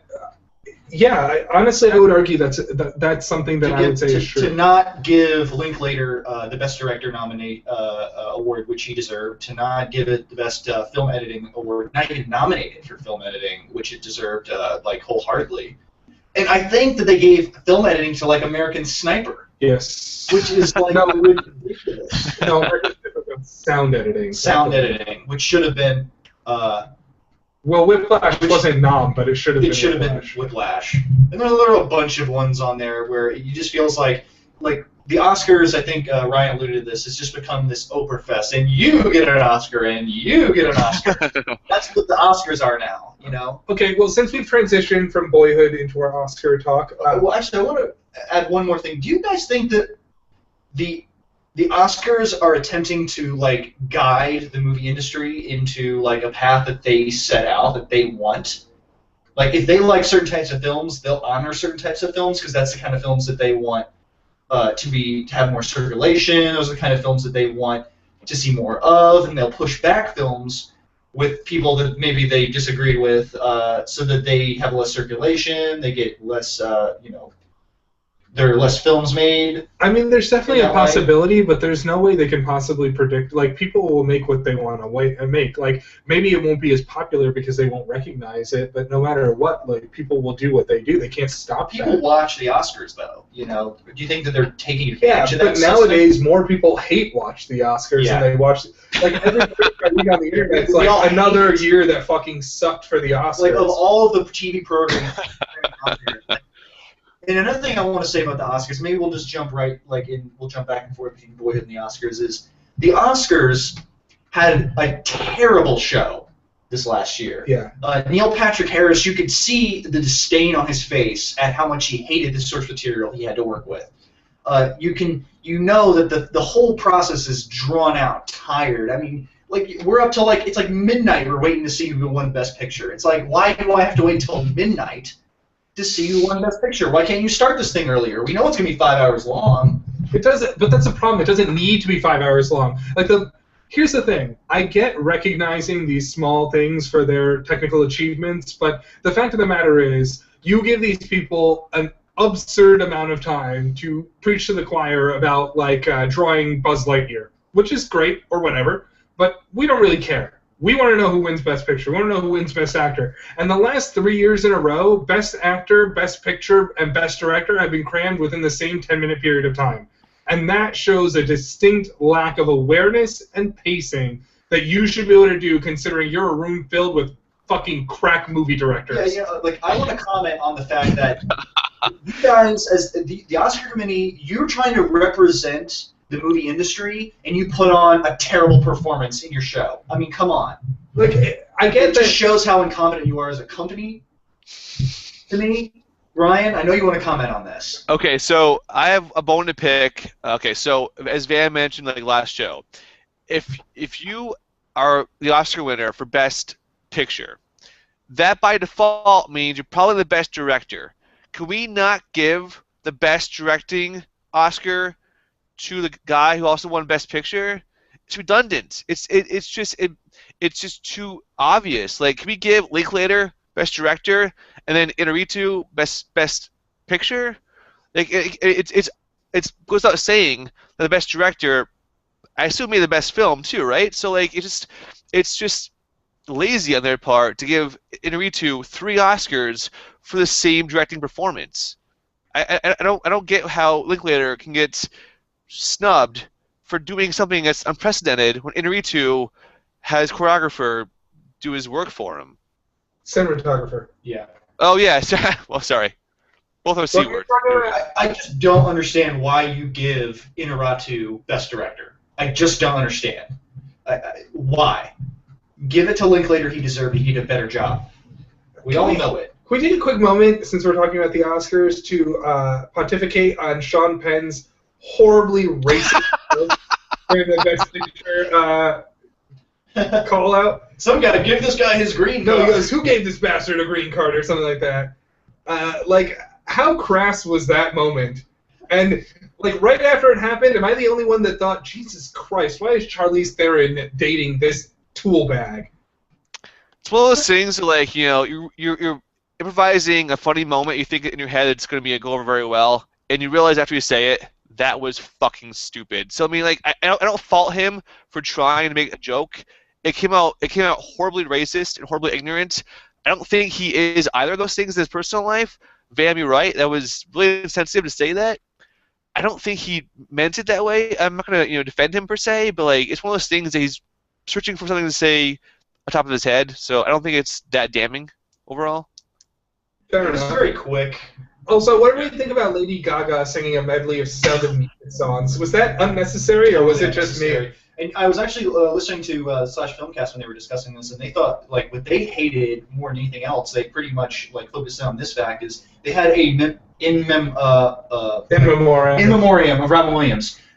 Right afterwards, we're listening to a music performance. Why? Yeah. How is that necessary? Just move on. Yeah, just like he said. I remember they were talking about, like, because I remember last year they had the In Memoriam, and it was like Philip Seymour Hoffman, then Wind Beneath My Wings. Like, Right. bam, bam! And somebody didn't even get, like the lady... Joan Rivers. Joan Rivers? Joan Rivers is a big part, for a long time, of why people, like, bought into your crap show. So why didn't you honor her? Oh, I thought they said that like she was on the website because they put extra people on the website. Ooh, you couldn't have taken 5 minutes out of your 4 seconds. 4 seconds out of your 5-hour medley of nonsense to honor this lady that spent her life asking what people are wearing. Hey, if they didn't shave that 4 seconds, then Ellen DeGeneres couldn't order people pizza and then hand it out to them. Or take fucking seconds. For God's sakes, if they had missed the selfie. And we would have, oh man, it would have been tragic. Oh my God! Whoa! No! Speaking of which, best moment of Oscar night. Did you guys see the scene where Neil Patrick Harris tried to have an improv contest with Steve Carell and got trashed? That was awkward. The questions were lame, right? Well, yeah, but you also have to remember that he was completely outclassed. Like Steve Carell is a far better improvisational guy than Neil Patrick Harris. Of course he is. Also, so remember when Letterman hosted years ago the Oprah Uma skit that lasted ad tedium for 4 hours straight? He had the same thing with Octavia Spencer with Watching the Briefcase. The same repetitive joke, like 6 times straight. It's just make it more fun, dude. Like it's not. I shouldn't be struggling to watch the Oscars. It should be fun. I gotta tell you, I was really excited about that gag because I thought we'd actually get his Oscar predictions, and I thought that was a rare moment of self-awareness, like knowing what Neil Patrick Harris thought would win. I would like to know that, and instead it was a stupid gag. Like that punchline fucking sucked. You know what I mean? It literally lasted the entire length of the Oscar ceremony. Like he told us those answers right before Best Picture. So like, no joke. I spent 5 hours waiting for you to literally punchline me with dumb shit. Right. Stuff that you couldn't possibly know. It could have been done better, but essentially what I got from that whole skit was, oh great, so like now we see just how choreographed this whole like snooze fest is. Mm-hmm, mm-hmm. Also, I want to give 2 shout-outs. I think Common, John Legend destroyed it. That was a phenomenally emotional tribute to Selma, and my boys Lonely Island, Will Arnett, and Tegan Sara, I thought slayed with Everything Is Awesome. That was a levity situation in the Oscars of otherwise humdrum 5 hours of tedium. I just want to comment real quick on the Everything Is Awesome. I understand that it's really difficult to try to make that live action. I will applaud them for their attempt. It just seemed a little cluttered. It was a little cluttered, but I also think that's completely undone by the fact that they actually put Will Arnett in a Batman costume. Which is awesome! And he literally sung, like, parents murdered, loud noises. It's so good. And also, I'd like to tell you that if I was in that audience, and, like, I will say it right now, much like Oprah, for nothing would I give up my Lego Oscar. For nothing. She was holding on to that thing like it was her firstborn child, dude. It was ridiculous. That was Emma Stone, too. Yep. Yeah, like, those things were so cool, man. Oh, that was awesome that they brought those as an actual gag. Also, I will admit one of the other funny scenes that I thought was worked really well is the little Birdman homage they did with Neil Patrick Harris, where he walks by and Miles Teller's playing drums and he goes, "Not my tempo." I actually like that's my favorite. That was a really clever bit to actually get Miles Teller there and have them homage that. That was funny. I think it would have been funnier if he thrown a chair at him and said it, but that was. Chair comes flying. Yeah, that would have been great if you said "not my tempo" and then walked away, and then suddenly a chair went flying. That would be funny. I think most folks got the joke though. Like it combined 2 kind of obscure films at that point together. Most folks didn't know that was Keaton walking through Times Square and Miles Teller being cussed at by Simmons. So I don't know if it played off very well to the common audience. No, hey, you're probably right, but remember, Joe Sixpack always has that sound editing for American Sniper. Shane Tatum was probably like, what? Oh shit! This is not happening! happening right now. American Cypher just won sound mixing. Sorry, Channing. We keep ragging on you about this, but you're awesome. We love Did you guys see the scene where they're nominating the best actor, and everyone stood up to wait for it, and Michael Keaton took out his speech, and then put it back in his pocket? Yeah, I heard about that. And once they said, best actor goes to Redmayne, you see him just slowly put it back in his breast pocket and just slowly golf clap. It was depressing, but like, how arrogant is it to assume you won an Oscar? That's the Mount Rushmore. That's the pinnacle, that's gold medal of acting.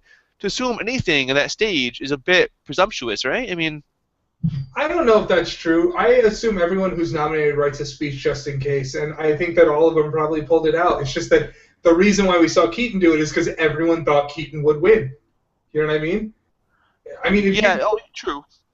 You know, like I bet if like they went to the audience in 2005 and like it was between Brokeback Mountain and Crash, Ang Lee be tucking his Oscar speech into his jacket. Oh, you know what I'm saying? God. That still haunts me to today. Yeah. I'm just saying, I'm not saying that Eddie Redmayne's performance was bad. I didn't even see it. I have the theory of everything. I will check it out soon, but I haven't watched it yet. But I am getting really tired because the Slash Film Pass brought up a really, really good point. Every single person, Best Actor and Best Actress, was both for people with a disability. 1, Alzheimer's, 2, ALS. Yeah, I mentioned that as well. You know, so it's like one of those things where it's like, stop, like, there's no diversity, you know what I mean? It's so stagnant in the way that they choose these things, which is really, really frustrating for me because I feel as though, like, you can do better than this. You should do better than this, you know what I mean? Like, you have the opportunity, and you just keep picking the same stuff over and over again. But you watched Alice. You thought it deserved to win, though, right? For Best Actress, right? I mean, she did clearly destroy it. Yeah, no, absolutely. She deserved to win. But the Best Actor was more up in the air than... Best Actor was a really slanted field, too, though. You know what I mean? We had Benedict Cumberbatch. We had a bunch of... Ethan Hawke, yeah. You know, we have a bunch of performances that could have won. Yeah, I honestly, I would argue that Cumberbatch deserved it as much as Redmayne did. Yeah. He had as much of a nuanced performance as Redmayne. I just think since Redmayne had a more physical performance, it ended up taking the gold. But, I mean, there was so much understated elegance to Cumberbatch as Turing. And for that matter, I honestly think Keaton did a great job as Regan Thompson. He could have totally won. You know, I would not be surprised. Like, I thought he would win. He was the person I'd assume would win the ballot. And I'm missing a couple of people, but they're not important. They're irrelevant. You guys. Speaking of which, since we're talking about the Oscars, what do you think about the news that the Oscars are thinking about dropping the Best Picture nominees back down to 5 from 10? Are you asking me? I don't think much of it. I mean, like, I want the Oscars should promote themselves, as Marcus said. So I mean, like, they should have more films be a part of this special event. They should have at least 10. I mean, it should make viewers do homework on it. They should have them invested in the show. I mean, having 10, at least 8 or 9, makes Joe Sixpack more invested in watching more movies, generating more buzz and more groundswell for his obscure films. Like, Whiplash was a phenomenon because of the Oscar buzz, as was Birdman, as was Boyhood. So I think it does them a service to have more films. And by the way, 8 films deserve to be there this past year. There's 8 quality films at least this past year. So why trim off 3 or 4 films that should be there in the first place? I say keep it to at least 8 or 9. Even expand the acting, directing, and actress awards to 8 or 9 too. Make it fair. Definitely directors should be pulled to 9. If you're going to have 10 nominees for Best Picture and 5 for Best Director, like, that's really stupid. You know what I mean? Stupid. Yes. It's really dumb. And you brought that up on the last episode, so I totally agree with you again on that. Are there any last-minute thoughts, Oscars postmortem, or can we wrap this sucker up? How about the fans decide the host next year? I mean, I love MPH. He's a jack of all trades, master of many, probably. But he didn't fit. He's not a Hollywood leading actor. I want the Bob Hope kind of panache. I want the regal, like black tie, coattails, and top hat. It didn't feel like an event. It felt like a sideshow at times. I don't think I've ever seen an Oscar ceremony where I thought the host did anything other than deplorable. Like, I don't. What What about Hugh Jackman? Okay, but not great. Right. It's always substandard. Like I didn't think he's like the best in a field of mediocre. That's not exactly high praise. You know what I mean? I mean, who's he up against? Ricky Gervais, Anne Hathaway, and James Franco. Ellen DeGeneres. Like it's not an easy job, and it's impossible to do it well because you're pandering to far too large an audience to ever make anything stick with the validity that you'd like. You know what I mean? And then you saw how bad it was when they brought Ricky Gervais, because that guy's like he's like the Bob Saget of UK. So like man, ridiculous. Like so that's the Bob Saget of the UK. That was a good line. I think it's absurd, but it's a funny line. Well, because he's a hapless guy that's secretly a total like poon hound.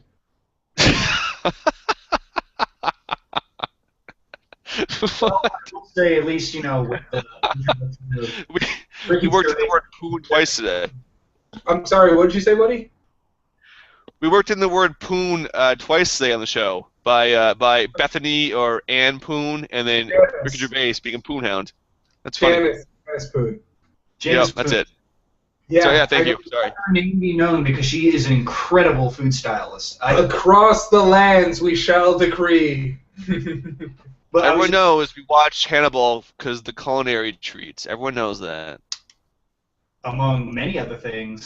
I'm teasing you. It's a good show. Hannibal season 1 and 2 are on Vudu. You should watch it, buddy. Seriously.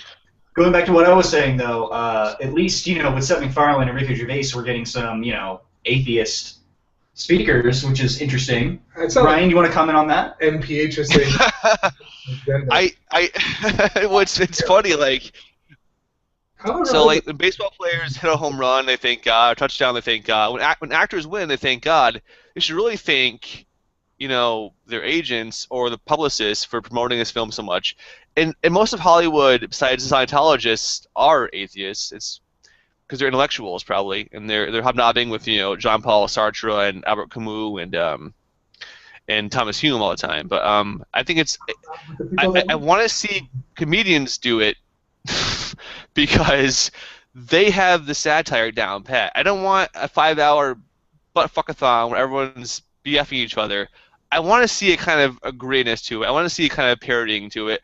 Because Hollywood shouldn't take itself so seriously. It should be a fun, relaxed, kind of jovial affair. And Gervais kind of laid the groundwork for mocking it while praising it. I want to see more of that. I want to see the self-awareness that it shouldn't be taken so seriously. You're not winning a goddamn Kennedy Award. You're not winning a Peace Prize. You're winning an Oscar for playing a deadbeat, or playing a heroin junkie. So don't think you won the Palme d'Or. You won an Oscar for playing a groupie, Yeah. But at the same token, the last person that won Best Actress regarding the Palme d'Or was Kristen Stewart. Take that how you will. I want to add one thing. We're going to wrap this up shortly, but I want to add this new segment. Whenever we do like a retrospective on the Oscars, who do you guys want? Would you like to see hosted next year? And I'm going to go ahead and throw this out there. Hosted by Danny Trejo. Wouldn't that be awesome? That would be awesome. You would bring so much. He comes out as a machete. I'm going to argue that if I had to pick an Oscar host, I'm going to go down and I'm going to pick someone I think that Ryan will really like. Jon Hamm. Comedic chops are there. Dapper as hell in a tux. He could do it, dude.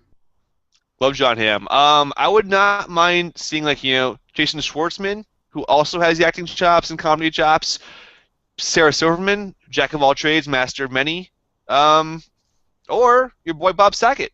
Why not? I don't get Sarah Silverman. I never did. I think she's funny. I really liked her bit in The Aristocrats. I think he raped. She was great and Take This Waltz.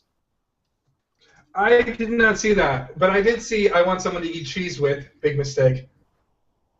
Jeff Garlin should not have his own movie. I'm sorry. Cannot hack it. All right. He's a great best friend. I don't want to be rude, but I just know that if I let this lie, we're going to meander for the next 30 minutes. So I'm going to throw in a quick shout out because I forgot about this earlier, and I'll probably just move it to where it needs to go. But Marcus and I watched a brand new Netflix original series today called The Unbreakable Kimmy Schmidt. it was recommended to me by my best friend, who's like tearing through it as we speak. And I gotta say, it is hysterical. It was written by Tina Fey, and a bunch of the people from 30 Rock like have their fingers in that pot, and Jane Krakowski's part of it as well. It's so funny. It's about this girl who, when she was a teenager, she fell into this cult who told them that the entire world was destroyed by nuclear wars. So she lived the last 15 years of her life in a bunker, and like the government just found them and like brought these 5 people out, these mole women. And so she moves to New York City to get like a clean start because she doesn't want to be known as that person.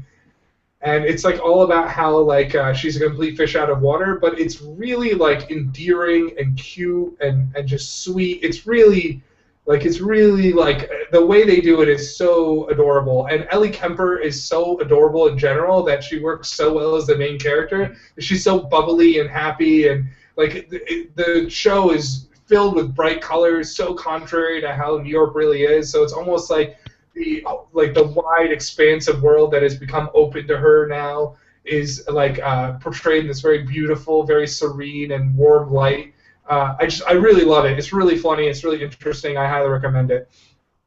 I really like that, like you were saying, because she's been exposed to New York City in the way that she was, the grit has been completely washed clean. It's almost like from The Voices. It's like pristine, and like it's so uplifting from her perspective. Right. Everything she's doing is like a new adventure, a new challenge. Mm-hmm. And we're only 1 episode in. Yeah, we only watched like an episode or 2 of it, but what we've seen so far is really great. So I definitely recommend it. Ryan, you have no excuse. You have Netflix. If you're gonna watch this by like No, I wish we kept all the the best. whole show within the next 30 minutes, we'll be very disappointed. Exactly. I'm sorry, what, Ryan? Ellie Kemper deserves all the praise she's getting. She's integral in The Office. She's so cute. I want to be her best friend forever. Oh my Osha God! You Cruz. just want to hug her and love her forever? Yes. She's like a kind of a poor man's Isla Fisher, but maybe funnier Isla Fisher. Oh, Not no, as- no.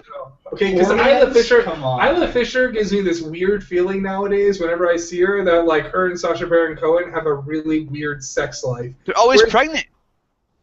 I'm sorry, what? She's always pregnant. She's Yeah, always it's a giving really birth. weird sex life. I mean, for all I know, she's really into autoerotic asphyxiation. I'm not saying she definitely is. That is not a fact. Do not quote me on We're that. just asking questions. Just Breaking news.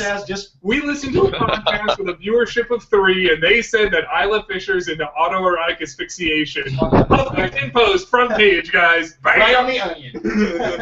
No, seriously though, there's something really weird about Isla Fisher to me. She's not like there's an innocence to Ellie Kemper that I really like. She's like really like adorable, I guess is the best way of putting it. And so like I totally agree with you. But Unbreakable Kimmy Schmidt, awesome show. I really, from what I've seen so far, it's really great, and I highly recommend it. But we're gonna call this a wrap on today's episode, I think. If you guys want to hear more from us, you can hit our iTunes up and check us out on our iTunes. We have a few episodes up, and we're shooting more every week. If you want to get in touch with us, you can hit us up at therealpodcast@hotmail.com, at The Real Podcast on Twitter, or The Real Podcast on Facebook. And last but not least, just a preview of next week's episode. We will be talking about Nightcrawler, the Jake Gyllenhaal creepy movie about news, and we will be talking about Whiplash, a movie that I loved and can't wait to speak with these guys together. And the last movie we'll be talking about is the Brendan Gleeson movie Calvary, which comes highly recommended for Ryan, and I'm really looking forward to watching it. So, as always, it was my pleasure to sit here and gab with you guys about movies and news and the Oscars and Ryan's hat. Looking forward Lack to doing thereof. it in the future. Hashtag Ryan's hat. Hashtag Ryan's hat. That's a thing, guys. Ryan, any last words? Yes, happy International Women's Day to all the women out there, mothers, sisters, daughters, wives, girlfriends, grandmothers, girlfriends. And in Alabama, wake the fuck up. Yes. 2015, stop living in the fucking Stone Age. Please, please, please, please, please accept reality and just stop fucking off.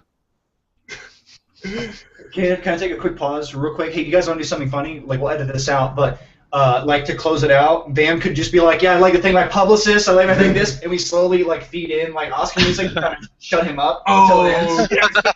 awesome. We should totally do that. So, before we go any farther, as I say goodbye, I'd like to thank a few people who are really integral to, making this podcast possible. I'd like to thank my publicist, Jerry. Jerry, I love you, man, even if you have, paranoid schizophrenia.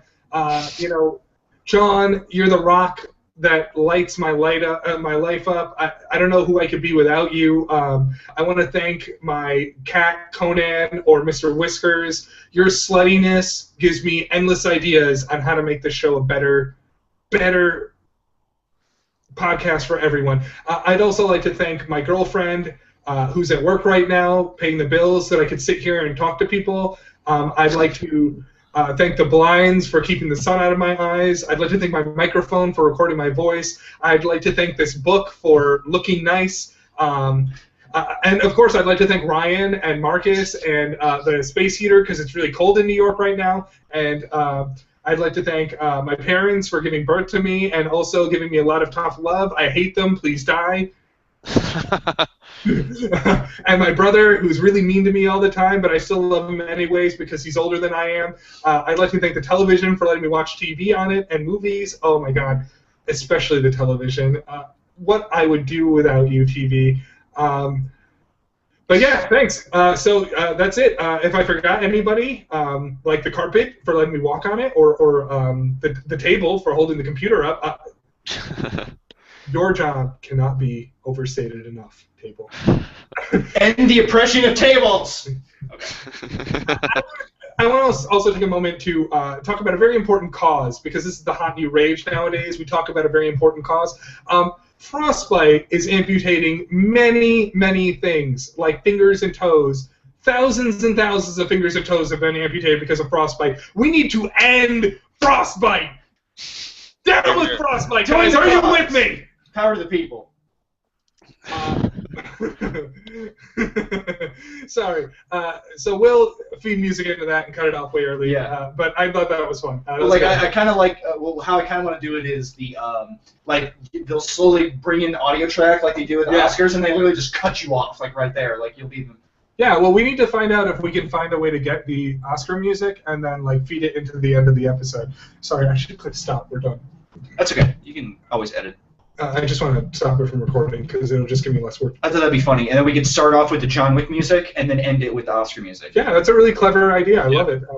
Hold on, I need to find out where. There he is. Hey. Sorry, we couldn't see you because we were looking at the audio feed. Yeah, so that takes care of that. That was a good episode. Did you watch Nightcrawler? I watched last night, man. I was mortified and I loved it. It was amazing. It's really good. It was right? Quite a ride. Yeah. Quite a ride. It was definitely a ride. Yes. The ending of that movie is fucking fucked up, right? It had to be. There's no other way to do it, right? It went from kind of insane to batshit insane to A-bomb insane in like an hour and a half. It was awesome. I love the scene where he takes the video of inside that house and he's negotiating with Rene Russo and he's like, and from now on when I tell you to do that thing in bed, you listen to me. It's so fucking awesome. Hey guys, this is a good episode. We got 2 hours in. Yeah. So we're gonna let you go. We have Calvary to watch, so we'll watch that. And I understand. That Marcus has things. Do we want at post our next episode? What is our next episode after our next one? Oh. So we can get ahead of that. Backstories of us. Yeah. Well, I had some ideas on some different things we could do.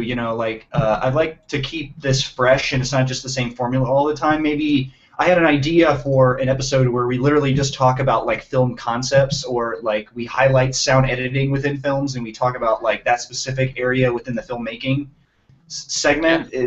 I love it. Is that interesting? Absolutely. I think it sounds refreshing and fun. Absolutely. Well, I'm definitely in for that. No doubt about it. For the next episode, I definitely think that I agree with Ryan. We should talk a little bit about ourselves. So, guys, think about your favorite movies. Think about your favorite moments in movies. I want you to come up with one of each of those. And also, are there any other ideas for who we are that you'd like to talk about? Because when I talk about Ryan, I'm just going to be like, where's a hat? So let's get this down. I'm going to write some notes on this real quick before we go. Just what we want to talk about.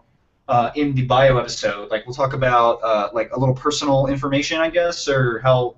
I think we should introduce each other. So I can introduce Ryan, and Ryan can introduce you, and you can introduce me. I think we should introduce each other instead of just introduce ourselves. I think that would be funnier, because then we can be real dicks about it.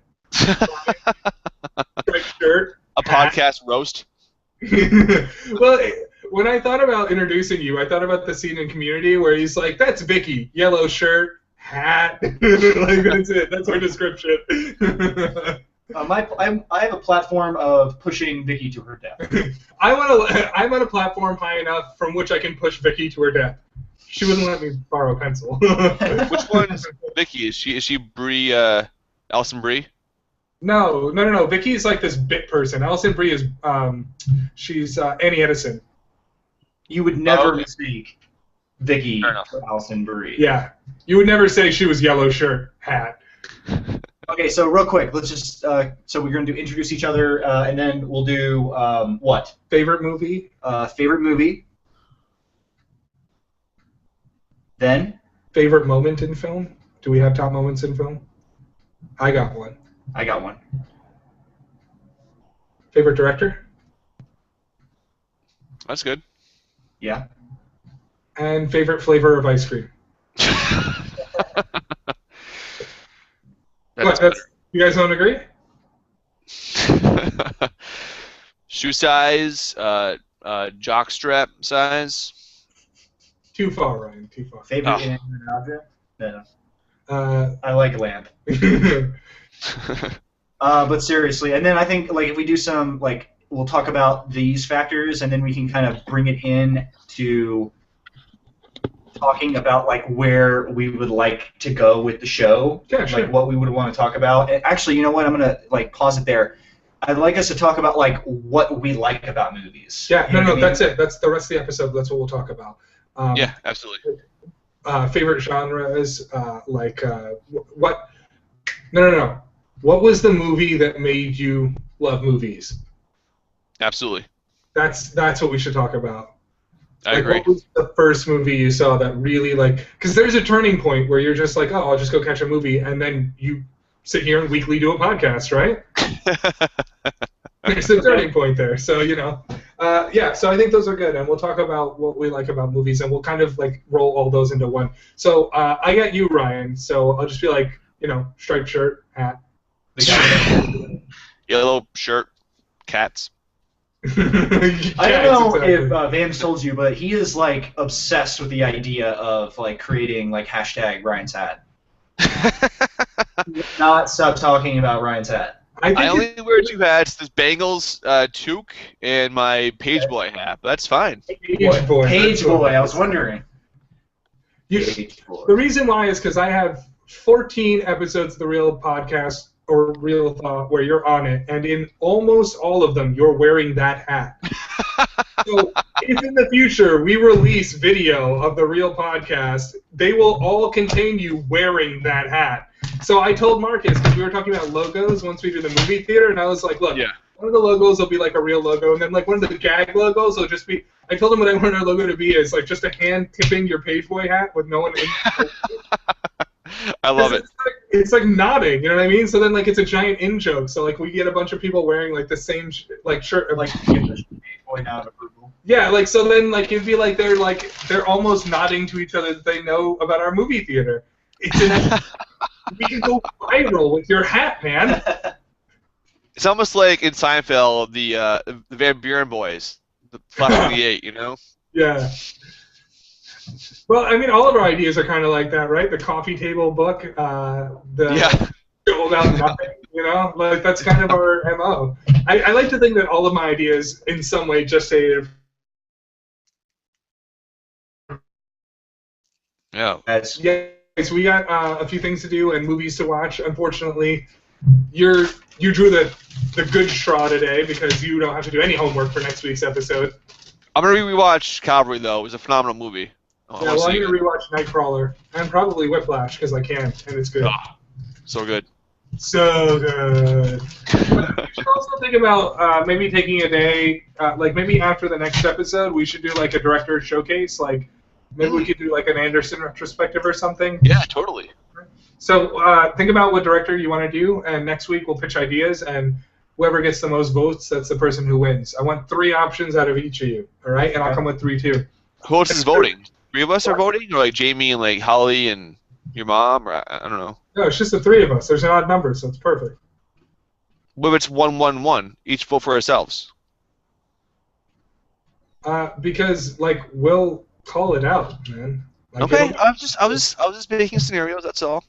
All right, maybe you should wear a hat. I think it'd help. Okay. No, I'm kidding. Seriously, though, it was, thanks for making That was time. fun. I mean, we went on an hour show, so it was clearly an hour and a half, 2.5 hour show. Shit, that was a long show. No, it's only an hour and 38 minutes, and once I shave a bunch of shit off of it, it'll end up being an hour and 25 probably. It was so fun. That was awesome. I have 13 minutes I can shave off of it this episode. But yeah, I love doing this. So thanks for giving me some time. Are you free next Sunday? I am. Let's say 4:30ish. 4:30 is fine. We can do that. All right. So 4:30 Sunday. Cavalry, Whiplash, Nightcrawler, thank you, and our brief bios. Okay, cool. No. The bios are the following week. Oh, sorry. You're right. Yeah, we're just trying to be 2 weeks ahead. Okay, so next week is just Nightcrawler, Cavalry, and Whiplash, and movie news and snapshots. So, and then the following week we'll do About Us, and then the week after we'll do a director showcase. I like it. Maybe we should do not a director showcase. Maybe we should do like cinematographer showcase. Like, what if we did like a Lubeski episode or something? That'd be kind of interesting, right? Wow. Well, I want us to go more into detail about some of these different things. Like, I want to talk about like movie concepts. Like, we have to go a little more, do a little more research. I would on love that. to do an episode about like most Trent people, Reznor or something like that. Most of these podcasts That'd be cool. only talk about like the overall project. They never really go into detail with individual aspects of films. And I think if we can do that, it would like really step up our game. I definitely agree, but my concern is that we won't have enough content speaking about a specific topic. Well, we'd be talking about a number of different films. Okay. Like we would take, if something so minimal as like design of like hairstyles, we would pull from like 10 movies. Yeah, and one of them would be about it. Hunger Games Mockingjay Part 1, because obviously Some that we Ryan like, has some lots that we of hair. hate. I agree, and hair and makeup and stuff like that. It's this day and age, it's very easy to nail like stuff that has very good disproportions of each of those. So yeah, okay, all right. Well, we're gonna go. I think. Yeah. But Same. we will talk to you over the course of the week. I have your number, and obviously you answer the phone now, so that's nice. All right, I'll catch you later, Ryan. All right, have an awesome night. I see you Later, next, Marcus. Bye, guys. Bye. Peace.